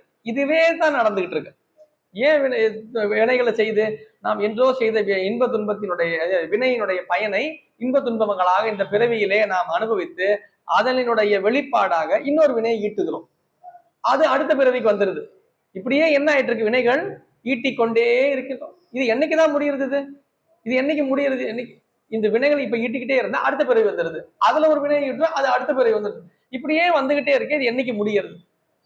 வினைகள் ஈட்டுவது எப்பொழுது நிறுத்தம் பெறும் என்றால், எந்த வினையை நாம் தூக்கின்றோமோ, ஒரு இன்பம் வருகிறது ஒரு துன்பம் வருகிறது என்றால், இதை அனுபவிப்பதற்கு நம்மை சுற்றி இருப்பவர்கள் யாரும் நமக்கு காரணம் அல்ல. இதற்கான முழுமுதற் காரணம் நாம் தான். நாம் என்றோ செய்த வினையினுடைய பயனை இன்று இன்பமாக தூக்கின்றோம். என்னால் நடந்தது, அவரால் நடந்தது, இவரால் நடந்தது, அவங்களால் நடந்தது, செஞ்சது சாமி இன்னைக்கு கருணை கொடுத்து இன்னைக்கு கொடுத்துருக்காரு அந்த இன்பத்தை, அவ்வளவுதான் முடிஞ்சது. ஒரு மிகப்பெரிய துன்பம் வந்து நம்மை தாக்குகிறது. இது துன்பத்துக்கு யாரும் காரணம் இல்லை, இவங்கெல்லாம் அவங்கெல்லாம் அவங்க யாரையும் சொல்ல வேண்டாம். நான் என்றோ செய்த வினையினுடைய பயனை இன்று நான் அனுபவிக்கின்றேன், அவ்வளவுதான். இதை நம்ம அனுபவிச்சுட்டு தான் போகணும், நம்ம ஒன்றும் சொல்ல முடியாது அப்படின்ட்டு அதை ஏற்றுக்கொண்டு நாம் தூக்கின்ற அடைகின்ற துன்பங்களுக்கு மற்றொருவரை வேறு பலரை போய் உதாரணமாகவும் காரண பொருளாகவும் கொள்ளாது, அதற்கு நாம் தான் காரணம் என்ற நிலையிலே வினைகளை நாம் எதிர்கொள்வோமே ஆனால் அந்த வினை பெருகாது. அது என்ன ஆயிடும்? அங்கே நிற்கும். அரிசி நெல் எப்பொழுது முளை விடுது? மண்ணில் இருந்தா வெள்ளை விடுது. அதை வறுத்துட்டா, அதை எடுத்து போட்டு நெருப்புல வச்சு வறுத்தீங்கன்னா அது திருப்பி போட்டா வருமா? வராது. வினைகளை நாம் வறுக்கணும் என்ன பண்ண தெரியுமா? நாம் அதை எப்படி தாங்கணுமோ அப்படி தாங்கிடணும். அதை தாங்கிட்டா அது அடுத்த வினையா ஏறாது. ஒருத்தர் நம்மளை திட்டுறாருன்னு வச்சுங்களேன், திருப்பி நம்மளை திட்டிருன்னு வச்சுங்களேன், அவர் திருப்பி நம்மளை என்னைக்கு திட்டலான்னு காத்துட்டு இருப்பாரு. அவர் என்னைக்கு அவங்க திருப்பி திட்டுறாருன்னு வச்சுங்க, அப்புறம் நம்ம எப்படி அவனை திருப்பி சொல்லலாம். இப்படியே தான் போயிட்டு இருக்கேன். ஒன்றும் இல்லை, நாள் சொல்றேன் இன்னைக்கு சரி போட்ட போய் ஏதோ பாவம் ஏதோ பிரச்சனை இல்லை போய் பேசுறா போல இருக்கு, பேச்சுட்டு போட்ட போன்னு கம்முன்னு விட்டுன்னு வச்சுங்களேன், அவன் கம்முன்னு போயிடுவான். அவன் வீட்டுக்கு போய் யோசிப்பான், இவனை போய் இப்படி திட்டினோமே, ஒண்ணுமே திட்டவே திருப்பி வேற நம்ம ஒன்றும் சொல்லாம விட்டானே, இவனை போய் திருப்பி நாளைக்கு ஒன்றும் சொல்ல வேண்டாம், நாளையில இருந்து கம்முன்னு இருந்துருவான். அவன் அமைதியா போறதுக்கு காரணம் என்ன? நாம அமைதியா போனது. நாம அமைதியா போனதுனால பிரச்சனை முடிஞ்சது மட்டும் இல்ல, நாம வினையையும் முடிஞ்சிருச்சு. அதோட அது திருப்பி குட்டி போட்டுக்கிட்டே வராது இல்லையா? இதுதான் இந்த பிறவியிலே நாம் செய்ய வேண்டியது. நமக்கு மனித பிறவியை பெருமான் தந்திருக்கின்றான். வினைகளை தூய்த்து இனி வினைகள் ஏறாத வண்ணம் நம்மை நாம் பாதுகாத்துக் கொள்ள வேண்டும். எனக்கு அப்படித்தான் பெருமான் செய்தான்னு சொல்றாரு. ஏன் பிறப்பு வருது? வினையினாலதான் வருது. ஏன் இறப்பு வருது? வினையினாலதான் இறந்து போயிடும். காரணம் பற்றி தான் இல்லையா? வினை முடிஞ்சிருது, இறந்து போயிடும். திருப்பி இன்னும் கொஞ்சம் பிணையில எடுத்துட்டு அடுத்த பிறப்புக்கு போறோம். இந்த மாதிரி இந்த சுழற்சி வட்டத்துக்குள்ள என்னை வைக்கல. எனக்கு குருவாக எழுந்தருளிய பெருமான் வெண்ணை நல்லூரிலே என்னை தடுத்து ஆண்டான். என்னை தடுத்து ஆண்டதனால் நான் இனி வினையின் பெருக்கத்திற்குள் செல்வதற்கான வாய்ப்பை இழந்து விட்டேன். எனக்கு அதனால் சாதலும் கிடையாது, பிறத்தலும் கிடையாது. எனக்கு அப்படி ஒரு வாய்ப்பை தந்தருளினான் பெருமான். சாதலும் பிறத்தலும் தவிர்த்து என்னை வகுத்து தன் அருள் தந்தையன் தலைவனை, அதுதான் குருவருள். குருவருள் என்ன பண்ணும்? பழவினைகளை முழுவதும் கழித்து விடும். இனி வினைகளை ஏறாத வண்ணம் காத்துக்கொள்ளும். பெருமான் நம்மை தடுத்து ஒவ்வொரு உயிர்களையும் தடுத்து ஆளும் பொழுது வினைகளை இப்படித்தான் கழிப்பான். எனக்கு அப்படித்தான் பெருமான் செய்தான் என்று அகச்சான்று. சுந்தரமூர்த்தி ஏதோ பாட்டு பாடிட்டே போயிட்டு இருக்காருன்னு தான் நினைச்சிட்டு இருக்காங்க பல பேர். சுந்தரர் தேவாரம்னா சுந்தரர் பாடல் பாடி இருக்கின்றார். சுந்தர பெருமான் பாடல் பாடல, சுந்தர பெருமான் தன் வரலாற்றை பதிவு செய்கின்றார். தனக்கு ஏற்பட்ட அனுபவத்தை பதிவு செய்கின்றார். ஞானசம்பந்த பெருமான் பதிகம் பாடுறதுக்காக எல்லாம் பாட்டெல்லாம் எழுதல. நாவுக்கரசர் பெருமான் பாடலாம் பாடி புக்காகணும் போல இருக்கு, நிறைய பாட்டு எழுதி அவர் தான் எழுதுவார். அதுக்காக பண்ணல. அவங்க தான் பெற்ற அனுபவத்தை எப்படி தன்னை தொடர்ந்து வருகின்ற ஆன்மாக்களும் தனக்கு பின்னே வருகின்ற ஆன்மாக்களும் பயன் கொள்ள வேண்டும் என்பதற்காக அதை பதிகங்களாக்குகின்றார். இல்லைன்னா அவங்க அனுபவம் கிடைச்சோன்னே கம்முன்னு எடுத்துருக்கலாம்ல. அவங்களுக்கு ஒரு அனுபவம் கிடைக்குது, அவங்களுக்கு என்னன்னு தெரிஞ்சிருது, எடுத்து கொண்டு போயிருக்கலாம்ல. அது ஏன் பாடல்களாக ஆக்கணும்? அந்த அனுபவங்கள் வெளிப்படும் பொழுது அது பின்னே வருபவர்களுக்கு இப்படி நாம் நடந்து கொள்ள வேண்டும், இப்படி நாம் இருந்தால் அந்த அருளாளர் பெற்ற அனுபவத்தை நாமும் பெறலாம் என்கின்ற ஒரு வழியை நமக்கு காட்டுவதுதான் பதியங்கள். அதிகத்தை நம்ம அப்படிதான் பார்க்கணும். ஏதோ அவங்களுக்காக பாடிட்டு போயிருக்காங்கன்னு பார்க்க கூடாது. என்னுடைய வரலாற்றுல சொல்றாரு, என்ன சொல்றாரு? சாதலும் பிறத்தலும் தவிர்த்து என்னை வகுத்து தன் அருள் தந்தையம் தலைவனை. அவன் எப்படிப்பட்டவன் தெரியுமா? மலையின் மாதினை மதித்து அங்குவோர் பால் கொண்ட மணியை, உமையம்மையை தன்னுடைய பங்கில் கொண்ட பெருமான். வருபுணல் சடையிடை வைத்த எம்மானை, அது மட்டுமல்ல சடையிலே கங்கையை வைத்திருக்கின்ற எம்மான். நம்ம ஒவ்வொரு வரலாறுலையும் பார்த்துக்கிட்டே வரோம். இத பல இடங்கள்ல பல அருளாளர்களும் குறிப்பிடுவது. அம்மையை பாகத்திலும் கொண்டிருக்கின்றான் பெருமான், கங்கையை தடையில் தரித்திருக்கின்றான். இது எதை குறிக்கிறது? ஒன்று திருவருள், மற்றொன்று திரோதானம். சித்தாந்தம் அப்படித்தான் சொல்லுது. என்னன்னா கங்கை நம்ம 2 மனைவின்னு சொன்னாதான் நமக்கு புரியும். நமக்கு அது 2 பேரும் சாமி கிட்ட தான் இருக்காங்கன்னா அவங்களும் அம்மைதான், இவரும் அம்மைதான். ஒரு 2 பெண் அவர்கிட்ட சாமி கிட்ட இருக்காங்களா, அப்ப 2 பேரும் மனைவி. அப்படித்தான் நமக்கு அப்படி சொன்னாதான் புரியும், மனைவின்னு சொன்னாதான் புரியும். அதனால நம்ம மனைவின்னு சொல்றாங்க. உண்மையிலேயே மனைவி எல்லாம் கிடையாது. அப்படிலாம் பரம்பொருளுக்கு போய் கடவுள் மனைவி மகன்லாம் சொல்ல முடியுமா? அதெல்லாம் கிடையாது. ஒரு வரலாற்றுக்காக அதை சொல்றாங்க. அதை அம்மையை பாகத்தில் வைத்திருக்கின்றான், கங்கையை சடையில் எப்படி வச்சிருக்கான்? சடையில அவன் கங்கை, அதுல சில போட்டோ எல்லாம் போட்டிருக்கும். சில பேர் அதை நம்ப மாட்டாங்க, ஒத்துக்க மாட்டாங்க. சடையில எப்படி வந்து இப்படி வெளியே வெளியே தண்ணி வர மாதிரி வச்சிருப்பாங்க, கங்கை எப்படி வெளியே வராம. அப்படிலாம் இருக்காது. கங்கை சடையில இருந்து வெளியெல்லாம் இப்படி போட்டோல காட்டுறதுக்காக போடுறாங்கல்ல, அப்படி இருக்காது உண்மையிலே. நம்ம இப்போ சில திருவுருவங்களை பார்க்கும்போது எப்படி எப்படியோ போட்டுறாங்க, ப்ளூ கலரா போட்டிருப்பாங்க. யார? சிவபெருமான். அப்படி போடவே கூடாது. சிவபெருமான் சில போட்டோல பார்த்தா ப்ளூ கலரா அப்படியே படுத்துட்டு இருக்க மாதிரி, ப்ளூ கலர்ல என்னென்ன விஷம் குடிச்சிட்டு படுத்துட்டு இருக்காரு. அது மாதிரிலாம் அந்த மாதிரி வரலாறே கிடையாது. அவர் எங்கேயுமே விஷத்தை குடிச்சு படுக்கவே இல்லை. விஷம் குடிச்சு யார் படுப்பா? இப்ப நம்ம விஷம் எல்லாம் குடிக்க வேண்டாம், விஷம் மாதிரி ஏதாவது சாப்பாடு சாப்பிட்டா பார்த்தா படுத்துருவான். நம்ம 2 நாள் இருக்க மாட்டான். என்னடான்னா அவரு ஃபுட் பாய்சன் ஆயிடுச்சு சார், அவர் படுத்துட்டு இருப்பாரு இல்லையா? அப்படி சாப்பிட்டு இப்ப அவர் வந்து சாப்பிட்டு படுத்தா போயிட்டாரு அவரு இல்ல, அது விஷம் அவரை பாதிச்சுச்சான்னு அப்ப வரலாறு அப்படிலாம் சொல்றாங்க. ஒரு பரம்பொருள் எப்படி இப்படி எல்லாம் நடக்குது. அப்புறம் நாம அவருக்கே பாவம் கஷ்டம் வந்துருச்சா, அப்ப நம்ம கஷ்டம் எப்படி அவருக்கு தீர்த்து வைப்பாரு? அவருக்கே ஒரு துன்பம் வந்து துன்பத்துல மாட்டிக்கிட்டு அவர் உட்கார்ந்துருக்காருன்னா நம்ம துன்பத்தை எப்படி நீக்குவார் அவரு? நம்ம துன்பம் என்னன்னு நம்ம கண்ணுக்கே தெரியல, அது நாளைக்கு என்ன வரப்போகுது, அதை சாமி நீக்குவாருன்னு தானே போறோம் நாம. அவரே விஷம் குடிச்சிட்டு படுத்திருக்காரு. இப்ப வரலாறுலாம் அப்படி சொல்லலாமா? அது என்ன பண்றாங்க, அப்படிலாம் சொன்னா சாமியை ரொம்ப பெருமையா காட்டுறாங்க. இல்ல, அவரோட இழிவுபடுத்துற மாதிரி ஆகுது. நீல கலரெல்லாம் இருக்க மாட்டாரு. தேவாரங்களும் திருமுறைகள் எல்லாம் எடுத்து பார்க்கணும். என்னன்னா பொன்னார் மேனியனேன்றாரு, செம்மேனி எம்மான்றாங்க பெருமான். பெருமான் எப்படி இருப்பாரு? செம்மையான நல்லா சிகப்பா இருப்பாரு சாமி. இது ப்ளூ கலரா போட்டு வச்சிருக்காங்க. ப்ளூ கலர் எல்லாம் போடவே கூடாது. கண்டம் மட்டும்தான் நீளமா இருக்கும், நீலகண்டம்னு பேரு. கண்டம் மட்டும்தான் கருத்து இருக்கும். அப்புறம் குடிச்சு படுத்துலாம், அதுவும் இல்ல, தப்பு. அந்த கலர் ஃபுல்லா ப்ளூவா போடுறதும் தப்பு. அப்படி மொத்தம் எல்லாம் நீளம் ஆகல. பாம்பு கடிச்சு விஷம் வந்தா உடனே நீளம் பாஞ்சிருச்சு அப்படின்னு அப்படி ஆயிடுச்சான்னு இல்ல. விஷம் எல்லாம் யாரும் அவருக்கு கொடுக்கல, அவரே தான் எடுத்து வச்சுக்கிட்டாரு. அந்த விடத்தை பெருமானே கண்டத்தில் நிறுத்தினான்னு வரலாறு சொல்லுது. பதியங்கள்லாம் அதான் சொல்லுது. அவர் எடுத்து அப்படி குடிக்கிற மாதிரி ஒரு போட்டோ வச்சிருக்கிறது. அது விஷம் தண்ணியா தான் இருக்குன்னு நம்ம எப்படி முடிவு பண்ண முடியும்? அதுவே தப்பு இல்ல. விஷம் தண்ணியா தான், விஷம் கெட்டியா கூட இருக்கலாம்ல, விஷம் ரவுண்ட் பால ஒரு திட பொருளா கூட இருக்கலாம்ல. நீங்க எப்படி விஷம் தண்ணியா தான் இருக்கு, லிக்விடா இருக்குன்னு எப்படி முடிவு பண்ணலாம்? இல்ல, அப்படி நம்ம முடிவு பண்ண முடியாதுல்ல. அது இவங்க என்ன பண்றாங்க, அது ஒரு இதுல வச்சு அப்படி குடிக்கிறாம, என்ன விஷம் குடிக்கிறாரு சாமி எல்லாம். அதாவது அறிவுக்கு ஒவ்வாத செயல். கடவுள் மறுப்பாளர்கள்லாம் இதை பார்த்துதான் கேட்கிறாங்க, என்ன சாமி இப்படி எல்லாம் பண்றீங்களேன்றாங்க. சாமியை நம்பாதவங்க எல்லாம் கடவுள் மறுப்பாளர் சொல்றாங்க. அறிவுக்கு ஒவ்வாத திருவுருவங்களை சைவ சமயம் கொள்ளவே இல்லை. சைவ சமயம் ஒரு மிகுந்த விஞ்ஞான அடிப்படை கொண்டு அறிவியல் பூர்வமாக அறிவுக்கு ஒவ்வாத செய்திகளை எதுவுமே சைவம் ஏத்துக்கவே இல்லை. அப்படிலாம் குடிக்கவே இல்லை. அவர் கண்டத்துல பெருமானை எடுத்து நிறுத்தி வச்சுட்டாராம்.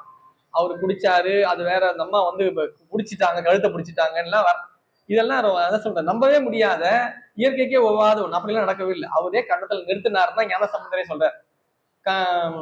கனைத்தெழுந்த வெந்திரை சூழ் கடலிடை நஞ்சு தன்னை திணைத்தனையா மிடற்றில் வைத்த திருந்திய தேவன் என்னை மனத்தகத்தோர் பாடல் ஆடல் பேணி ராப்பகல் நாம் நினைத்தெழுவார் இடர்களையாய் நெடுங்கலம் மேயவனே. மறையுடைய தோளுடையான்னு ஒரு பதிகம் ஞானசம்பந்தர். அந்த பதிகத்துல 2வது பாடல். அப்புறம் வீட்டுல போய் எடுத்து பாருங்க.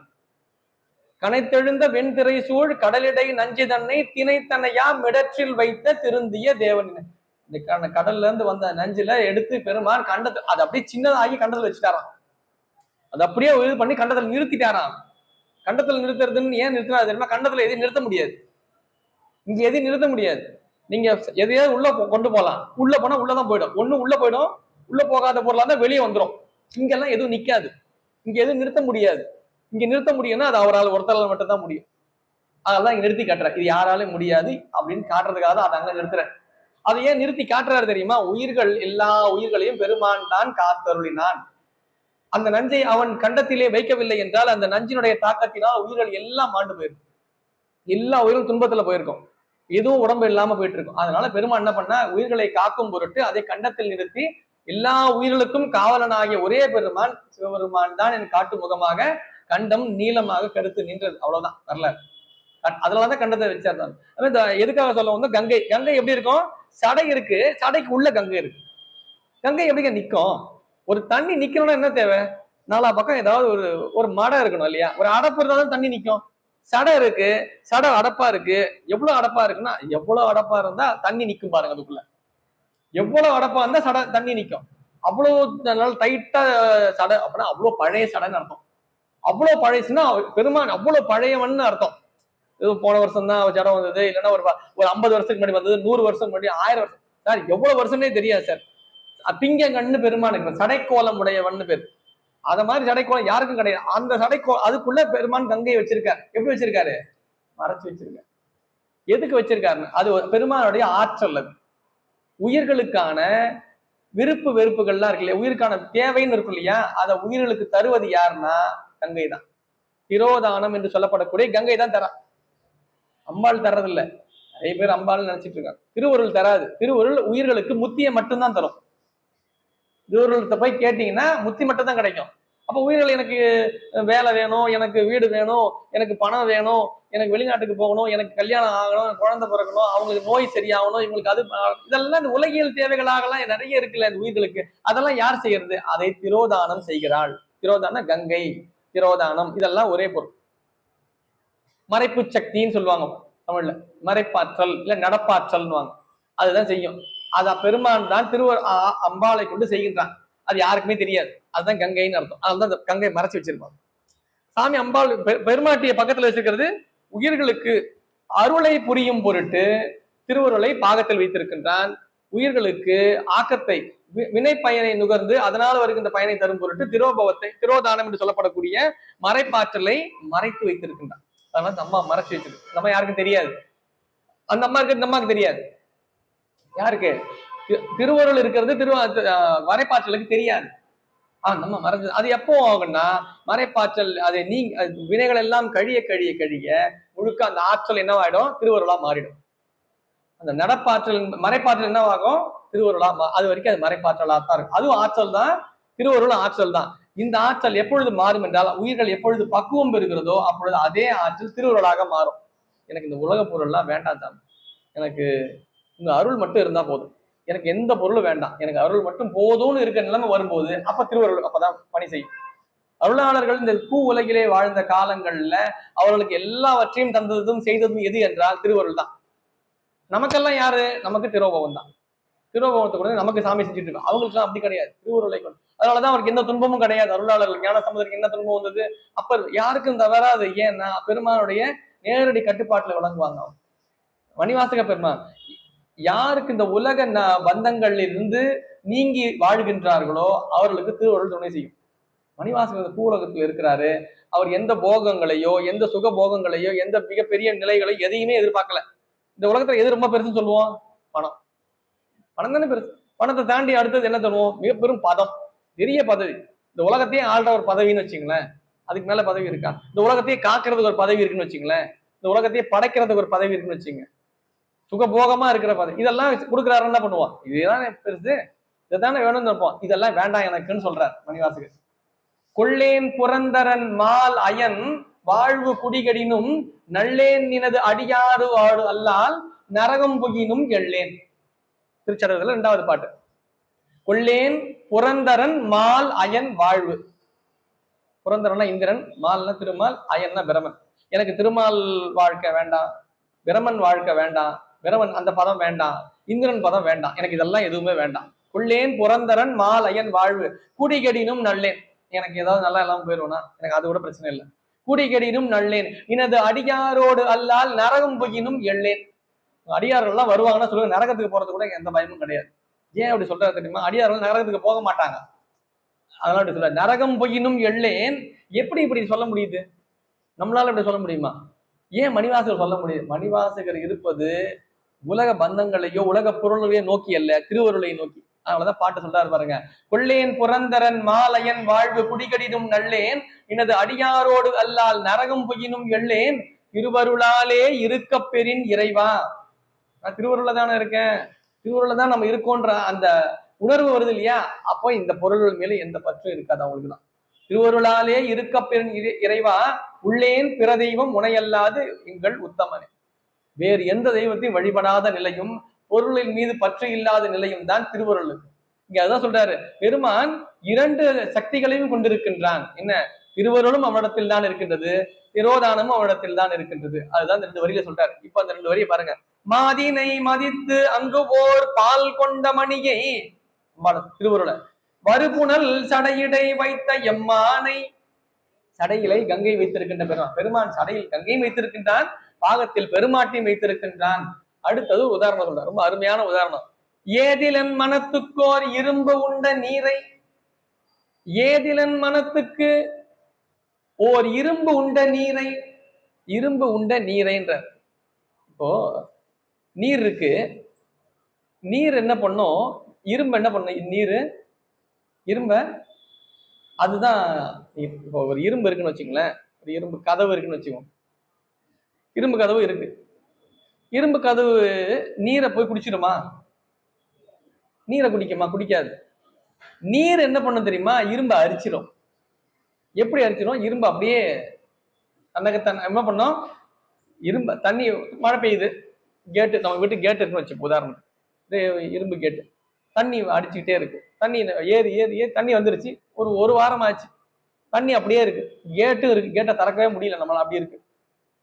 ஒரு 15-20 நாள் ஆயிடுச்சு, தண்ணியை மொத்தம் வந்துருச்சு, அந்த கேட் எப்படி இருக்கும்? கேட் என்ன ஆயிருக்கும்? அந்த இரும்பு கேட் என்னவாயிருக்கும்? இரும்பு கதவு அப்படி எப்படி போச்சு? அது தண்ணியாலதான். தண்ணி என்ன பண்ணுச்சு? தண்ணி இரும்ப அரிச்சிருச்சு, தண்ணி இரும்ப எல்லாம் அரிச்சு எடுத்துருச்சு இல்லையா? அப்படித்தானே சொல்லுவாங்க. இரும்பு தண்ணியை குடிச்சிருச்சா, தண்ணி இரும்ப அரிச்சிருச்சா? தண்ணி தானே இரும்பு அரிச்சிருச்சு. அப்படித்தான் நம்ம பார்த்திருக்கோம். இது எப்படி உதாரணம் சொல்ற பாருங்க. இரும்பு உண்ட நீரை, இரும்ப நீர் என்ன பண்ணிடுச்சு? அரிச்சிருச்சு. ஆனா உண்மையிலேயே பொருள் இங்க எப்படி நம்ம எடுக்கணும்? இரும்பை உண்ட நீரைன்னு எடுத்துக்கணும். இரும்பை உண்ட நீர், அந்த இரும்பை என்ன பண்ணிடுச்சு? நீரு அரைச்சு அப்படியே கரைச்சி எடுத்துக்கிச்சு. அதுக்குள்ள எங்கேயாவது இரும்ப போய் நீர் உருக்குமா?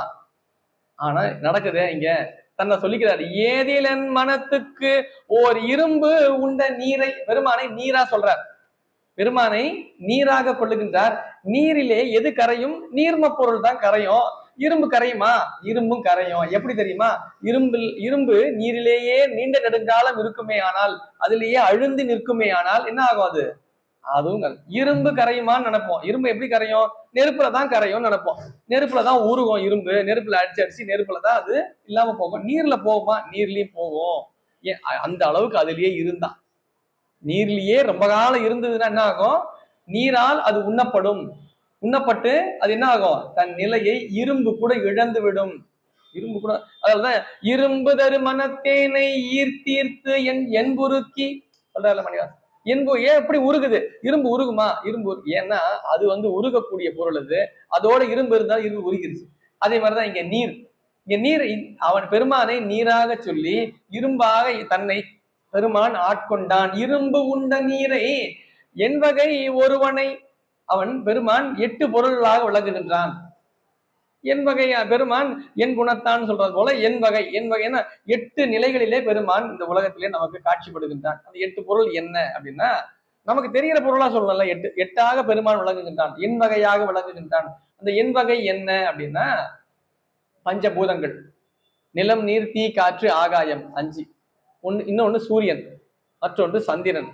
7ஆச்சா? 8வது வேற எதுவும் இல்லை, ஆன்மா. ஆன்மாவாகவும் பெருமானை விளங்குகின்றான். நிலம், நீர், தீ, காற்று, ஆகாயம் புலனாய மைந்தோடு என் வகையாய் புணர்ந்து நின்றான். மணிவாசன் சொல்றாருல பொருள் நோக்கத்தில். நிலம், நீர், தீ, காற்று, ஆகாயம் ஞாயிறு திங்களோடு என் வகையாய் புணர்ந்து நின்றான்னு சொல்றாருல. அந்த என் வகையாய் புணர்ந்துன்னா புலனாய மைந்தோடுன்னா ஆன்மா. ஆன்மாவும் பெருமானே இருக்கு. அதனாலதான் ஒருத்தரை பார்த்தோம், ஏன் வணக்கம் சிவா, எனக்கு திருச்சிட்டம்பலம், ஏன் வணக்கம் ஏன் சொல்றோம்? அந்த ஆன்மாவிலும் பெருமான் உரைகின்றான். எல்லா உயிர்களிலுமே அவன் கலந்து விளங்குகின்றான். ஒன்றாகவும் அவன் விளங்குகின்றான், அநேகனாகவும் விளங்குகின்றான்.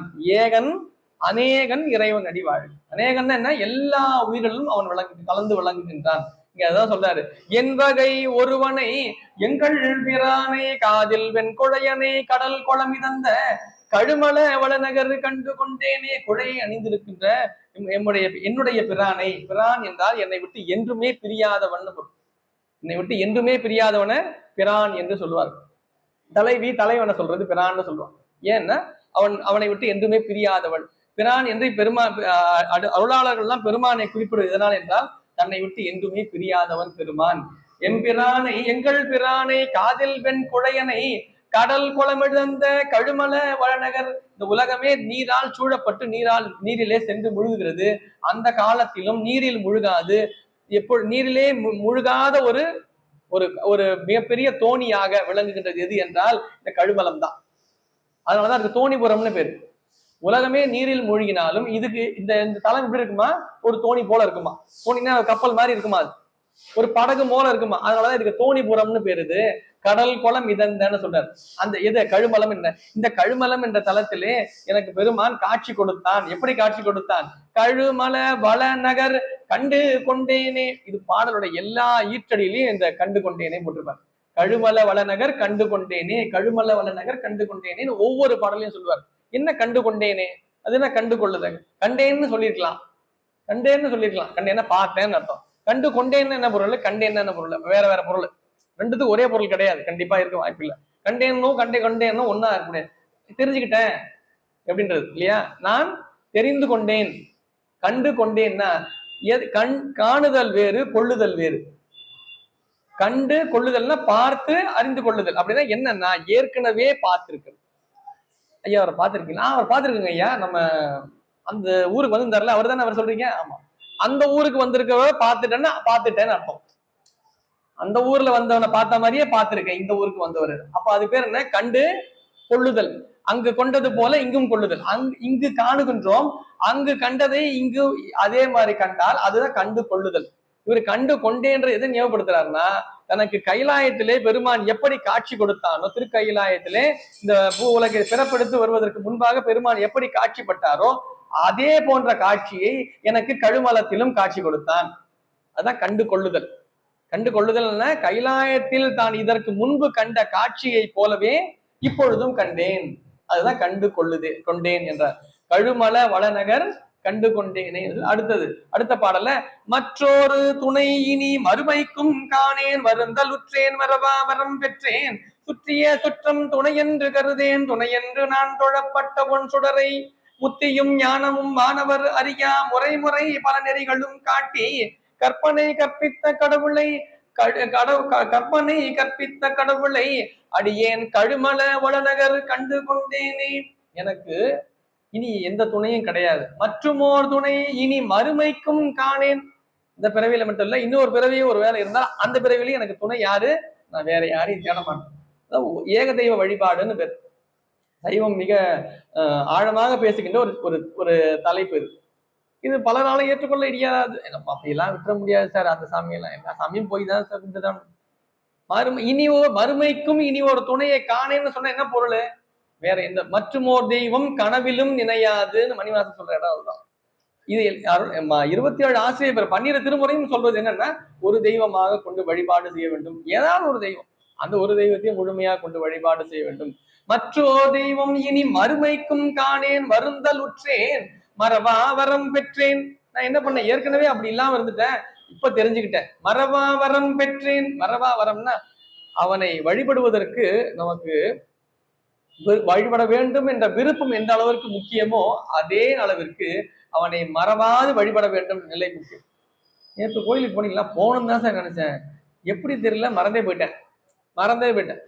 நேற்று இருக்கிறதே இன்னைக்கு மறந்துடுறோமே. அடுத்தது பிறவி வருதுன்னா அடுத்த பிறவில இந்த பிறவில என்னெல்லாம் படிச்சு வச்சிருக்கோம், எங்கெங்கெல்லாம் ஞாபகம் வச்சிருக்கோம், அதெல்லாம் அடுத்த பிறவி தொடர்ந்து வரப்போகுது இல்ல. அடுத்த பிறவியில் நமக்கு ஞாபகம் இருக்குமா? தெரியாது. போன மாசம் சொன்னாங்க சார், அதே மாதிரிதான் பண்ணணும்னு நினைச்சாங்க, இந்த மாசம் மறந்தே போயிட்டேன். போன மாசம் மறந்துடுது, இந்த மாசம், போன வாரம் மறந்துடுது, போன வருஷம் மறந்துடுது. நம்ம நல்ல செய்திகளை எல்லாம் கேட்கின்றோமே, அதை நினைவில் கொள்ளுகின்றோமா? அது என்ன பண்ணிடுறோம்? மறந்துடும். மறந்துட்டா என்ன ஆகும்? எதை கேட்கின்ற வரையில் நமக்கு அது இன்பமாக வழங்கும், கேட்கின்ற வரையில் அது நமக்கு தெளிவை தருவது போல தோன்றும். அதை நாம் முழுமையாக உள்ளே கொள்ளுகின்றோம். என்ன அந்த மறத்தல் என்கின்ற நிலை இல்லையா, அது என்ன பண்ணும், நம்மள அப்படியே அதுல வெளியே கொண்டு போயிடும். முழுமையா அது உள்ள அனுபவத்துல கொள்ள விடாது. அதுதான் மறத்தல் இருக்கிற மிகப்பெரிய நோய், மிகப்பெரிய அவலம் தான். அதனால சொல்றாரு, அவனை வழிபடுவதற்கு மறவாமை மிக மிக முக்கியம். இவங்க சொல்லுவாங்க, காரைக்கிழமை வரலாறு சொல்லும் பொழுது சேக்கிழார் சொல்லுவாரு, பிறவாமை வேண்டும் மீண்டும் பிறப்புண்டேல் உன்னை என்றும் மறவாமை வேண்டும். இன்னும் வேண்டும் மறவா நீ ஆடும் பொழுது உன் அடியின் கீழ் இருக்க என்றார். பிறவாமை வேண்டும் மீண்டும் பிறப்புண்டேல் உன்னை என்றும் மறவா. இன்னொரு பிறப்புன்னு ஒரு வேலை இருந்ததுன்னா உன்னை மறக்கவே கூடாது சாமி. மறந்து போயிட்டேன்னா திருப்பி ஃபர்ஸ்ட் வந்து கண்டினியூ பண்ணோம். எல்கேஜில இருந்து திருப்பியும் போயிட்டு அப்படிதான் கஷ்டப்பட்டு அப்படி இப்படி அடிச்சு பிடிச்சி 10வது வரைக்கும் பாஸ் பண்ணிருப்போம். அதுக்குள்ளேயும் முடிஞ்சு போச்சு. என்ன பண்றது? அடுத்த பிறவி எங்க இருந்து தொடரும்? அடுத்த பிறவி நமக்கு +1ல இருந்து ஆரம்பிக்கணும். நமக்கு அப்பதான் நம்ம கரெக்டா அந்த பிறவியாவது ஒழுங்கா போகும். அந்த பிறவியில மறந்து போயிட்டோம்னா உண்மை ஞாபகம் இல்லை, என்ன ஆகும்? திருப்பி எல்கேஜி தான், ஃபர்ஸ்ட்ல இருந்தா. அப்புறம் அந்த பிறவியில் எனக்கு கண்டினியூ ஆகும். உயிர்கள் மறவாத நிலை என்கிற அந்த நிலையில் இருந்தா அந்த பிறவியிலேயே முத்திக்கு போயிடலாம். அதுக்கு இன்னொரு பிறவி எடுக்கவே வேண்டாம். மறந்துறதுனாலதான் என்ன பண்ணுது, அந்த பிறவி முடிஞ்சு வீணாயிடுது, அடுத்த பிறவிக்கு தேவைப்படுது. அதெல்லாம் கேட்கிறேன். தான் மறவாமை என்கின்ற வரத்தை பெற்றேன்றாரு. அது மட்டுமல்ல, நம்மை சுற்றி இருக்கின்ற சிலர் நமக்கு உதவி செய்கின்றார்கள், நமக்கு நன்மை செய்கின்றார்கள். அதனால் நான் அவர்களையே நம்பியும் இல்லை. சுற்றிய சுற்றமும் துணை என்று கருதேன். நமக்கு இவங்க நல்லது செய்யறாங்க, அவங்க அது நல்லது பண்றாங்க, அதனால அவங்க கூடயே வந்துட்டு இருக்க கூடாது. நமக்கு நன்மைகள் செய்து கொண்டே இருக்கின்றார்களே என்பதற்காகவே அவர்களை பற்றியே நாம் நம்மோட பற்றோடு அவரோட வாழ்வோமே. ஆனால் அது திருப்பி வினையை கொடுத்துரும். எனக்கு அவங்க எல்லாம் இருக்காங்க, எனக்கு அவங்க மேல வெறுப்பு இல்லை, விருப்பம் இல்லை. இந்த உலகத்திலே நாம் நம்ம உறவுகளோடும் பொருள்களோடும் வாழும் பொழுது நாம் பற்றில்லாமல் இருந்தாலே போதும். நாம் என்ன நினைச்சிட்டு இருக்கோம், விருப்பம் இல்லாம இருக்கணும்னு நினைக்கிறோம். விருப்பம் இல்லாம இருந்துட்டா வெறுப்பும் இல்லாம இருக்கணும். வெறுப்பு ரெண்டுமே இல்லாம இருக்கும். இப்ப விருப்பம் என்ன பண்ணும், நமக்கு துன்பத்தை கொடுக்கும். விருப்பம் அதுவும் பிறப்பை கொடுக்கும். அவ்வளவுதான், ரெண்டுமே நமக்கு துன்பம் தான். நமக்கு சுற்றிய சுற்றமும் துணை என்று கருதேன். துணை என்று நான் தொழப்பட்ட ஒன் சுடரை, எல்லா சுடருக்கும் மேலான சுடராக விளங்குகின்ற தனக்கு என்றுமே ஒளியாக விளங்குகின்ற பெருமானை மட்டுமே துணையாக கொண்டிருக்கின்றேன். முத்தியும் ஞானம் வானவர் அறியா முறை முறை பல நெறிகளும் காட்டி. பெருமான் தனக்கு முத்தியை தந்தான், முத்தியும் தனக்கு காட்டினான், ஞானத்தையும் காட்டி. ஞானம் என்றால் முத்தியை பெறுவதற்கான வழி ஞானம். முத்தி கிடைக்குதுன்னா அதுக்கு ஞானத்தை பெற்றிருக்க வேண்டும். ஞானம்னா என்ன தெரியுமா? நமக்கு நெறிகள் தான். அந்த ஞானத்தை நமக்கு கொண்டு சேர்ப்பது எது? நெறிகள். சரியை கிரியை யோகம், அதற்கு பிறகுதான் ஞானம். பல பல வானவர் அறியா முறை முறை பல பல நெறிகளும் காட்டி. வானவர்களுக்கு கூட தெரியல எது இதுதான் நெறி என்பதை வானவர்கள் கூட அறியவில்லை. அவர்கள் அறியாத அந்த நெறியை பெருமான் எனக்கு காட்டினான். எதற்கு காட்டினான்? இனி ஒரு பிறவாத நிலையையும் ஞானத்தையும் தந்து தன்னை முத்தி நிலைக்கு அடையும் நிலைக்கு ஏற்றுவதற்காக பல நெறிகளையும் காட்டி ஞானத்தையும் காட்டி முத்தியும் தந்தான். அதான் முத்தியும்னு சொல்றாரு. பாடல் எல்லாம் பாருங்க. முத்தியும் ஞானமும் வானவர் அறியா முறை முறை பல நெறிகளும் காட்டி. அப்படின்னு என்ன பொருள்? முத்தியும் காட்டி, ஞானமும் காட்டி, பல பல நெறிகளும் காட்டி. அப்படிதான பொருள்? அப்போ அவருக்கு நெறிகளை காட்டுறது மட்டும் இல்ல, நெறிகளின் பயனாகிய ஞானத்தை காட்டுவது மட்டுமல்ல, அதையும் தாண்டி முத்தியையும் அவருக்கு காட்டி இருக்கின்றார். சுந்தரமூர்த்தி நாயனார் அங்கதான் இருக்காரு. எங்க இருக்காரு? நில உலகில தான் இருக்காரு, ஆனா முத்தியில இருக்காரு. சுந்தரமூர்த்தி நாயனார் நம்மை போல ஏதோ பிறப்பில் இருக்கின்றார் நினைக்க கூடாது. நாம் எல்லாம் பிறப்பெடுத்து வருகின்றோம், அவர்கள் அவதாரம் செய்து வருகின்றார்கள். அவருடைய பிறப்பு என்பது அவதாரம். அவதாரம்னா என்னது? அவர்கள் மேல இருந்து வராங்கன்னு அர்த்தம். அவதாரம்னா மேல இருந்து வர்றதுன்னு அர்த்தம். பெருமானுடைய திருவருட்குறிப்பை உணர்ந்து அவனால் அனுப்பி வைக்கப்படுபவர்கள் அவர்கள்லாம். நாமளும் போல பிறப்பு நம்ம நினைச்சிட்டு இருக்கோம் இல்லையா? அவர்கள் இல்ல, அவர்கள் அருள் அவதார புருஷர்கள் என்பவர்கள்.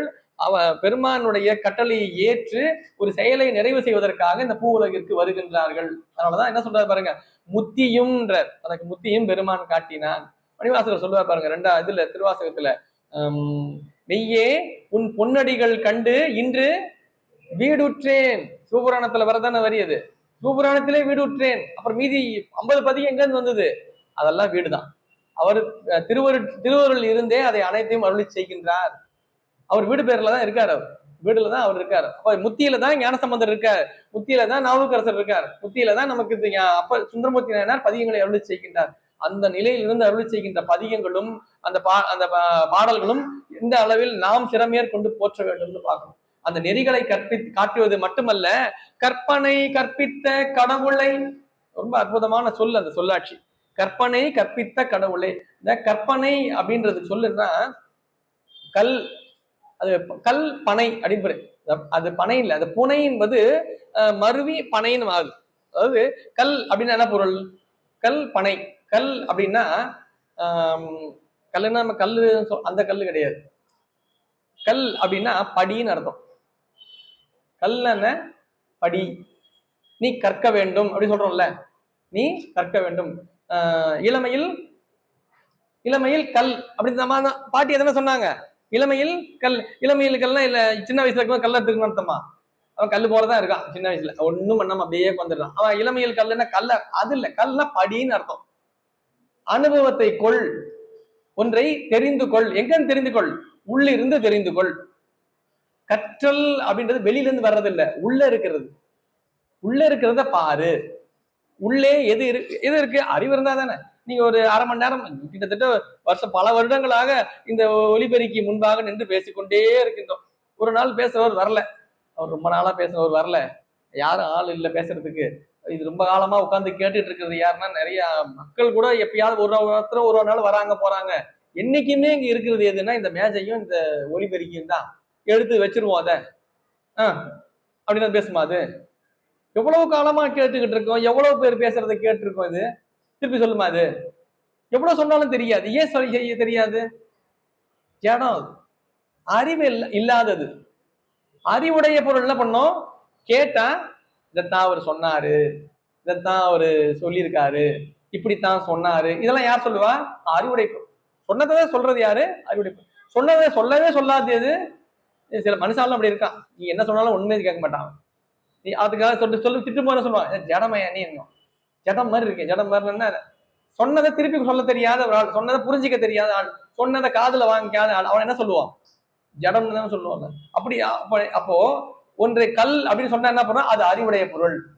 அறிவு எங்க இருக்கும்? வெளியில இருந்து தெருல இருந்தா வரும், இல்ல கடையில இருந்து எங்க வருமா? அறிவு உள்ளதான் இருக்கு. உள்ள இருக்கிறதே ஆற்றல் பெரு. உள்ளே எது? அறிவுடை பொருளால் மட்டும்தான் ஒன்றை கற்றுக்கொள்ள இயலும். அது அப்போ கற்பனை என்றால் உள்ளே எதை இருக்கின்றதோ அதை வெளியில் கொண்டு வருவதுதான் கற்பனை. உள்ளே எது இருக்கின்றதோ அதை வெளியிலே கொணர்வதுதான் புனை. அப்படின்றதுதான் பனைன்னு மாறுது. புனைனா என்ன? அது அவர் அந்த கதையை புனைந்தார், அவர் அந்த வரலாற்றை புனைந்தார். புனைதல்னா என்ன? அதனுடைய உண்மை நிலையை சொல்லுதல், அதான் புனை. அது அதனுடைய மதிப்பை ஏற்றி சொல்லுதல், அது புனைவுன்னு சொல்லுவோம் இல்லையா? அது ஏற்றி சொல்லுதல். உள்ளே எதை காணுகின்றோமோ அதை வெளியிலே காண வேண்டும், வெளியில் எதை காணுகின்றோமோ அதை உள்ளே காண வேண்டும், அதான் கற்பனை. அவர் கற்பனையா சொல்லிட்டார் சார். அப்ப உள்ள ஏதோ பார்த்திருக்காரு, அதைத்தான் சொல்றாரு அவர் வெளியில. அதெல்லாம் நடக்குமா சார்? அது அவருக்கு ஏதோ தெரிஞ்சிருக்கு, அதுதான் உள்ள பார்த்திருக்காரு. அது யோக நிலைன்னு அர்த்தம். சுந்தரமூர்த்தி நாயனார் யோக நிலையில தான் அவருடைய நெறி என்ன? யோக நெறி. சுந்தரமூர்த்தி நாயனார் ஞான சம்பந்தர் கிரியை நெறி, அப்பர் பெருமான் சரியை நெறி, மணிவாச பெருமான் ஞான நெறி, சுந்தரமூர்த்தி நாயனார் யோக நெறி. அதுதான் அது பல இடங்கள்ல எங்க பிரதிபலிக்கும் சுந்தரமூர்த்தி நாயனார் நிலை என்னன்னு. இது கற்பனை என்பது உள்ளே காணுதல்ன்றது பொருள். உள்ளே கண்டதை வெளியே சொல்லுதல், அதான் கற்பனை கற்பித்த கடவுளை என்றார். கற்பனை கற்பித்த கடவுளை. கற்பனைனா உள்ளே எதை கண்டோமோ அதைத்தான் நான் இங்கு வெளியிலே காணுகின்றேன். அந்த பெருமானைத்தான் கழுமல வளநகர் கண்டு அவனைத்தான் நான் கழுமலத்திலே கைலாயத்தில் இருந்தபடி கண்டு கொண்டேன். இறைவனை தரிசனம் செய்வது, அவனை காண்பது என்பது வெளியிலே இருந்தாலும் அவனை நாம் உண்மையாக காணுதல் என்பது என்ன? உள்ளத்தில் தான். கண்ணா மூடி உட்கார்ந்த உடனே நம்ம காட்சி வரணும். பெருமான் எந்த பெருமானை நாம் ஆன்ம மூர்த்தியாக கொண்டு நாளும் வழிபாடு செய்து கொண்டிருக்கின்றோமோ அந்த மூர்த்தி நம்ம கண் முன்னாடி வரும். எப்படி வரும்? எப்படி வந்து சொல்ல முடியுமா யார்கிட்டயாவது? ஐயா எப்படி வருங்கன்னாங்க ஐயா அண்ணா, எப்படி வருங்க ஐயா அண்ணா, எப்படி சொல்றது? எப்படி சொல்றது தெரியலீங்களேங்க, எனக்கு மட்டும் தெரியுதுங்க. ஆனா எப்படி சொல்றது? எப்படி சொல்ல முடியாது. அனுபவத்தில் எதை காணுகின்றோமோ, என்னுடைய கற்பனை என்ன என்பது எனக்கு மட்டும் தான் தெரியும். அதை சொல்ல முடியுமா? எழுதி வைக்க முடியுமா? யாருக்காவது காட்ட முடியுமா? முடியாது. ஏன்? அது எனக்கு மட்டும்தான் தெரியும். எனக்கு அதுதான் கற்பனை கற்பித்த கடவுள். அப்படிப்பட்ட பெருமானை கழுமலம் என்கின்ற தலத்திலே நான் கண்டுகொண்டேன் என்று சொல்லி அடுத்தது, திருத்திணை நகருரை சேந்தன் அப்பன் என் செய்வினை அறுத்திடும் செம்பனை அம்பன் ஒருத்தனை அல்லது இங்கு ஆரையும் உணரேன், உணர்வு பெற்றேன் உய்யும் காரணம் தன்னால் விருத்தனை பாலனை கனவிடை விரவி விழித்து எங்கும் காண மாட்டாது விட்டிருந்தேன் கருத்தனை நிறுத்தம் செய்காலனே வேலை கழுமல வளநகர் கண்டு கொண்டேனே. இதுக்கு முன்னாடி தலம் திருத்தணை நகர். திருத்தணை நகர் தான் இதுக்கு முன்னாடி வந்த. அந்த திருத்தணை நகரில் விளங்குகின்ற பெருமான், அங்கு முருகப்பெருமான் விளங்குகின்றார். முருகப்பெருமானின் தந்தையாக விளங்குபவரே என்று குறிப்பிடுகிறார். திருத்தனை நகர் உரை சேந்தன் அப்பன் என் செய்வினை அறுத்திடும் செம்பொனை. முருகப்பெருமான் வேறு, சிவபெருமான் வேறு அல்ல. இருவரும் ஒரு பொருள், இரண்டுமே ஒரு பொருள் தான். ஒரு பொருளே நமக்கு இரண்டாக காட்டப்படுகிறது. ஐமுக சிவனாகவும் அறுமுக சிவமாகவும் நமக்கு காட்டப்படுகிறது. அது முருகர் அவருடைய பையன் தானே சார். நமக்கு எப்படியுமே ஏதாவது ஒருத்தர் செய்யறாரு, அவர் கூடவே ஒருத்தர் செஞ்சாருன்னா அது அவங்க மனைவி. அப்படி சொன்னாதான் நமக்கு புரியும். என்ன, ஒருத்தர் செய்யறாரு, அவருக்கு அப்புறம் ஒருத்தர் செய்யறாரு அப்படின்னா அவருக்கு பையன். அப்படி சொன்னது நமக்கு புரியும். அப்படிதான் மகன் சொல்றாங்க. மகன் அல்ல, அவருக்கு அப்புறம் வராருன்றதால அவர் மகன் ஆயிட முடியுமா? அப்படிதான் நமக்கு புரியணுன்றதுக்காக நம்ம அந்த வரலாறு சொல்றாங்க. ரெண்டும் 5 முகம் தோன்றில் 6 முகம் தோன்றும், அதுல இருந்துதான் வருது. அது அப்போ 6 முகம் எங்க இருந்து வருது? 5 முகத்துல 6 முகம் ஏற்கனவே இருக்கு. 5 முகத்துல இருந்து 6 முகம் வருது அப்படின்னா என்ன அர்த்தம்? 6 முகம் தான் இருக்குன்னு அர்த்தம். 6 முகம் தான் இருக்கு. நம்முடைய கந்த புராணத்துல கச்சியப்ப சிவாச்சாரியார் கந்த புராணத்துல குறிப்பிடுவார். அருவும் உருவமாகி அனாதையாய் நின்ற சோதி பிழம்பு அது ஓர் மேனியாகி கருணைக்கூர் முகங்கள் 6ம் கரங்கள் 12ம் கொண்டே ஓர் திருமுருகன் வந்தாங்கு உதித்தனன் உலகம் உய்ய அப்படின்னு கச்சியப்ப சிவாச்சாரியார் கந்த புராணத்துல ஒரு பாடல் சொல்றார். அருவமும் உருவமுமாகி அனாதியாய் பிரமமாய் நின்ற சோதி பிழம்பு, அருவத்திற்கும் உருவத்திற்கும் ஜோதிக்கும் அனாதியாக விளங்குகின்ற ஒரு பிழம்பு ஒரு மேனியாக வருகிறது. எப்படி வருகிறது?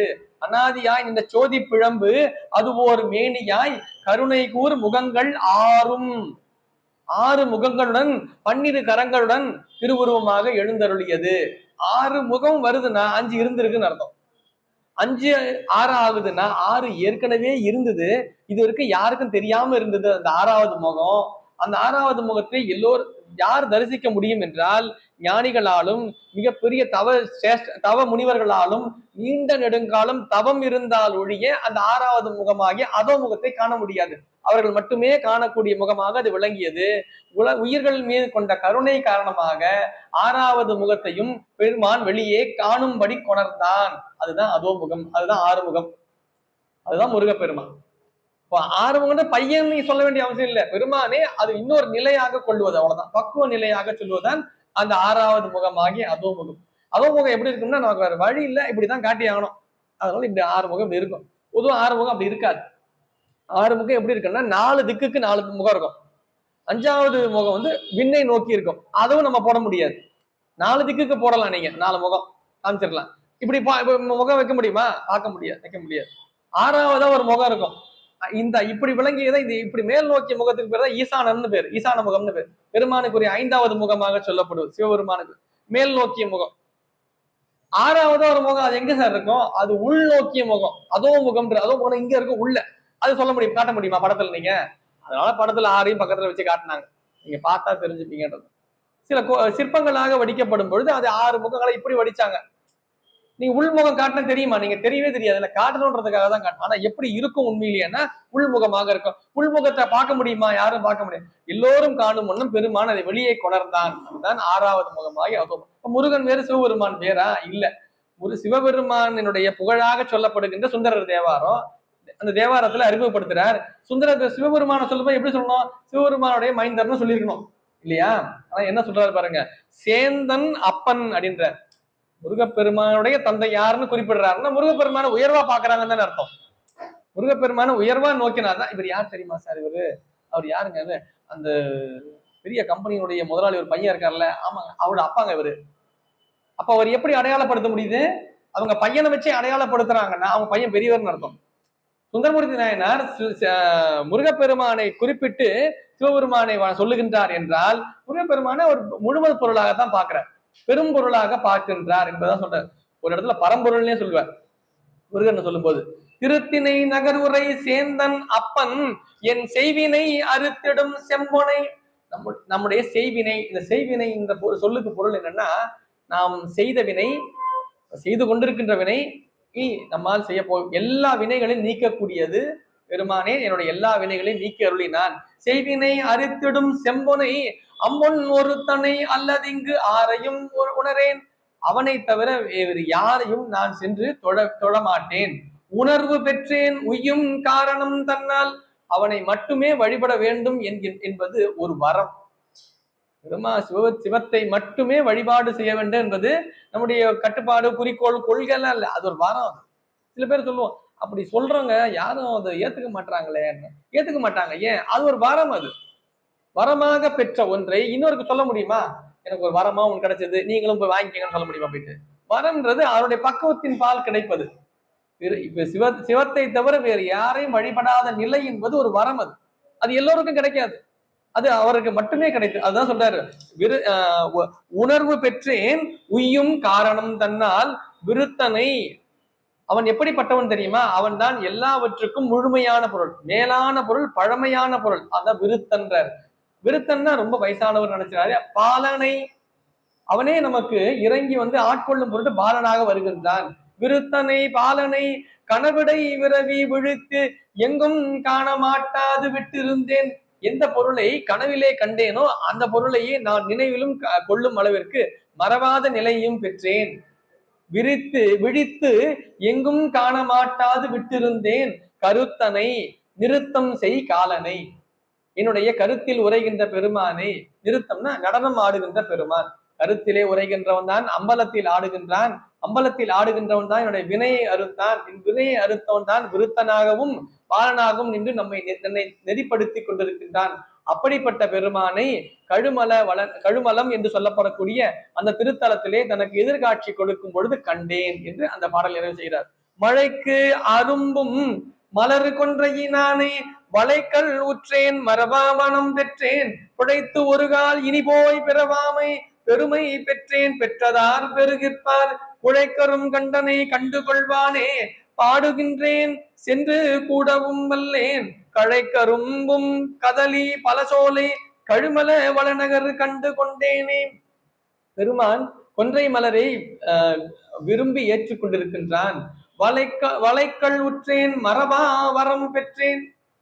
மறவாத மனம் மறக்கும் தன்மை உடையது, ஆனால் மறவாத மனத்தை பெற்றேன். அவனை மட்டுமே தொழ வேண்டும் என்ற நிலையும் பெற்றேன். நாம் இந்த பிறவியிலே ஏதாவது ஒரு பிழையை செய்திருப்போமே, ஆனால் அந்த பிழையினால் இன்னொரு பிறப்பு வந்துவிடுமோ என்ற எண்ணம் வேண்டான். புழைத்து ஒரு கால் இனி போய் பிறவாமை பெருமை பெற்றேன். இனி ஒரு பிறவாத நிலையையும் இந்த பிறவியிலே பெற்றேன். எனக்கு கிடைத்தது போல வேற யாருக்கு கிடைக்கும்? பெற்றது ஆறு பெருகிற்பார். இது தனக்கு பெருமான் செய்த அளப்பரும் கருணையை நினைந்து போற்றுதல். ஒவ்வொரு அருளாளருக்கும் இது இருக்கும். ஆர் பெறுவார் அச்சோவேன் மணிவாசகர். இது யாருக்கு சார் கிடைக்கும்? எனக்கு கிடைச்சார். அதே பயன்படுத்துறாரு பாருங்க. பெருமை பெற்றேன் பெற்றதார் பெருகிற்பார் குழைக்கரும் கண்டனை கண்டு கொள்வானே. பாடுகின்றேன், அவன் குழையை அணிந்திருக்கின்ற அந்த பெருமானை நான் கண்டு கொண்டேன். ஆனால் அது மட்டுமா செய்த இல்ல, பாடுகின்றேன் சென்று கூடவும் வல்லேன். நாம் என்ன பண்ணிட்டு இருக்கோம்? அவனை காண வேண்டும் காண வேண்டும் காண வேண்டும் என்று ஓதிக்கொண்டிருக்கின்றோமே தவிர நாம் கூடுகின்றோமா? கூடவும் வல்லேன்னு சொல்லிடுறாரு, தன்னை சொல்லிக்கிறாரு. அவர் கூடினார், அவருக்கு கூடுதல் ஏற்படும். கூடுதல் அப்படின்றது என்னன்னா, ஒன்றோடு ஒன்று சேருதல். ஒன்றுதலுக்கு பேருதான் கூடுதல் பேரு. அவர்கள் இருவரும் கூடினார்கள். அந்த இடத்திலே அவர்கள் இருவரும் கூடினார். 2 பேர் சேர்ந்தாங்கன்னு அர்த்தம் இல்லையா? கூடவும் வல்லேன்னா என்ன சொல்லு போட்டுக்க, பாடுகின்றேன் சென்று கூடவும் வல்லேன். நாம பாடிக்கிட்டே இருக்கோம், பாடுறதோட நாம கூடுறோமா? பதியம் பாடுறோம், பாடுறோமே தவிர பாட்டு பாடணும்ன்ற மாதிரிதான் பாடணும். பாடல்ல என்ன சொல்லப்பட்டிருக்கு, அந்த செய்திகளோடு அந்த சொல்லோடு நம்முடைய மனம் ஒன்றுகிறதா என்றால் தெரியல சார். பாடிட்டு தான் இருக்கும், திடீர்னு மணி 8 ஆயிடுச்சுன்னு ஞாபகம் வருது, திடீர்னு மணி 8 எத்தனை மணி ஆயிரம் தெரியலையே, அடுத்து எங்க போ. அப்ப என்ன ஆயிடுச்சு? அப்போ பாடுறோம், அவ்வளவுதான், கூடல இல்லையா? பாடுகின்றேன் சென்று கூடவும் வல்லேன். நாம கூடுறது இல்லை. ஏன்? நாம் காலத்திற்கு உட்பட்டவர்கள். காலத்திற்கு உட்பட்டதுனால நாம என்ன பண்ண மாட்டோம், கூட முடியாது, நம்ம கூட போயிட்டு. அப்படி இருக்க வேண்டாம். பயிற்சி என்ன பண்ணும்? பாடும் பொழுதாவது அதோடு கூடி விளங்க வேண்டும். அதை சொல்ல வர்றதுக்காக சொல்றாரு. பாடுகின்றேன் சென்று கூடவும் வல்லேன். கழைக்கரும்பும் கதலி பலசோலை. அந்த கழுமலம் என்கின்ற தலம் வளப்பமான தலமாக விளங்குகிறது. எப்படிப்பட்ட வளப்பம் என்றால், அங்கு வாழை மரமும், கதலின வாழை மரமும் விளங்குகிறது, கரும்பும் விளங்குகிறது. வாழை மரம் வாழைப்பழம் தரும், வாழைப்பழம் இனிப்பாக இருக்கும். கரும்பும் இனிப்பா இருக்கும். கரும்பு இனிப்பு தான், வாழைப்பழம் இனிப்பு தான். ரெண்டு இனிப்பு ஒண்ணா? ரெண்டுமே இனிப்பு தான், அவ்வளவுதான். எப்படி இனிப்பு வருதுன்றதை மட்டும் பார்க்கணும். சும்மா போற போக்குல சுந்தரமூர்த்தி பாட்டுல பாடிட்டு போல, பாடல்ல இருக்கிற சொல் எப்படி நமக்கு நம்ம உணர்வுக்கு கொண்டு போய் சேர்க்கிறது என்பதை பார்க்கணும். கரும்பும் கதலி அப்படின்ற கரும்பும் இருக்கு, கதலி என்று சொல்லக்கூடிய வாழைப்பழமும் வாழை மரமும் இருக்கு. ரெண்டுமே இனிப்பை தரக்கூடியதுதான். ஏன் ரெண்டுத்தையும் சொல்லலாம்? ரெண்டுமே இனிப்பு தான். வாழைப்பழத்துல இருந்து வர இனிப்பு சீக்கிரம் கிடைச்சிரும், டக்குன்னு வந்துடும். உரிச்சா வாழைப்பழம். கரும்பு அப்படியா? கரும்பை உரிக்கணும், கரும்பை தோலை எடுக்கணும், அதை நசுக்கணும், போட்டு பிழியணும், பிழிஞ்சதுக்கு அப்புறம் வரணும். ஒரே இனிப்புடைய பொருள் தான் ஒருவருக்கு எளிமையாக கிடைக்கும், மற்றவருக்கு கொஞ்சம் கடினப்பட்டுதான் கிடைக்கும், இல்லையா? எல்லோருக்கும் ஒரு மாதிரி. இறைவனும் அப்படித்தான் அருள் செய்வதற்காக திருக்கழுமலத்திலே எழுந்தருள் இருக்கின்றான். எப்படி? வாழையாகவும் கரும்பாகவும். களை கரும்பும் கதலி பல சோலை கழுமல வனநகர் கண்டு கொண்டேனே என்பதோடு இன்றைய தினம் நாம் இந்த ஒரு பதிகத்தினுடைய 4 பாடலோடு நிறைவு செய்து மேலும் இருக்கின்ற பாடலை நாம் தொடர்ந்து வருகின்ற, எனக்கு தெரிஞ்சு 11 நினைக்கிறேன், 11 செவ்வாய்க்கிழமை ஐயா குறிப்பிட்டிருக்காங்க.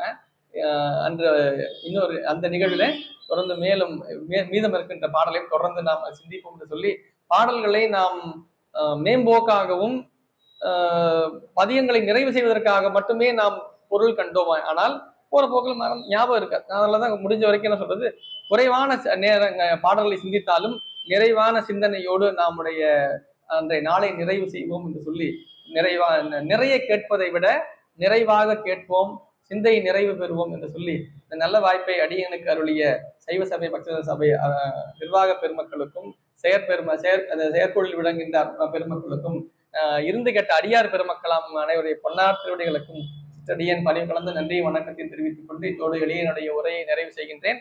நன்றி, வணக்கம். திருச்சிற்றம்பலம்.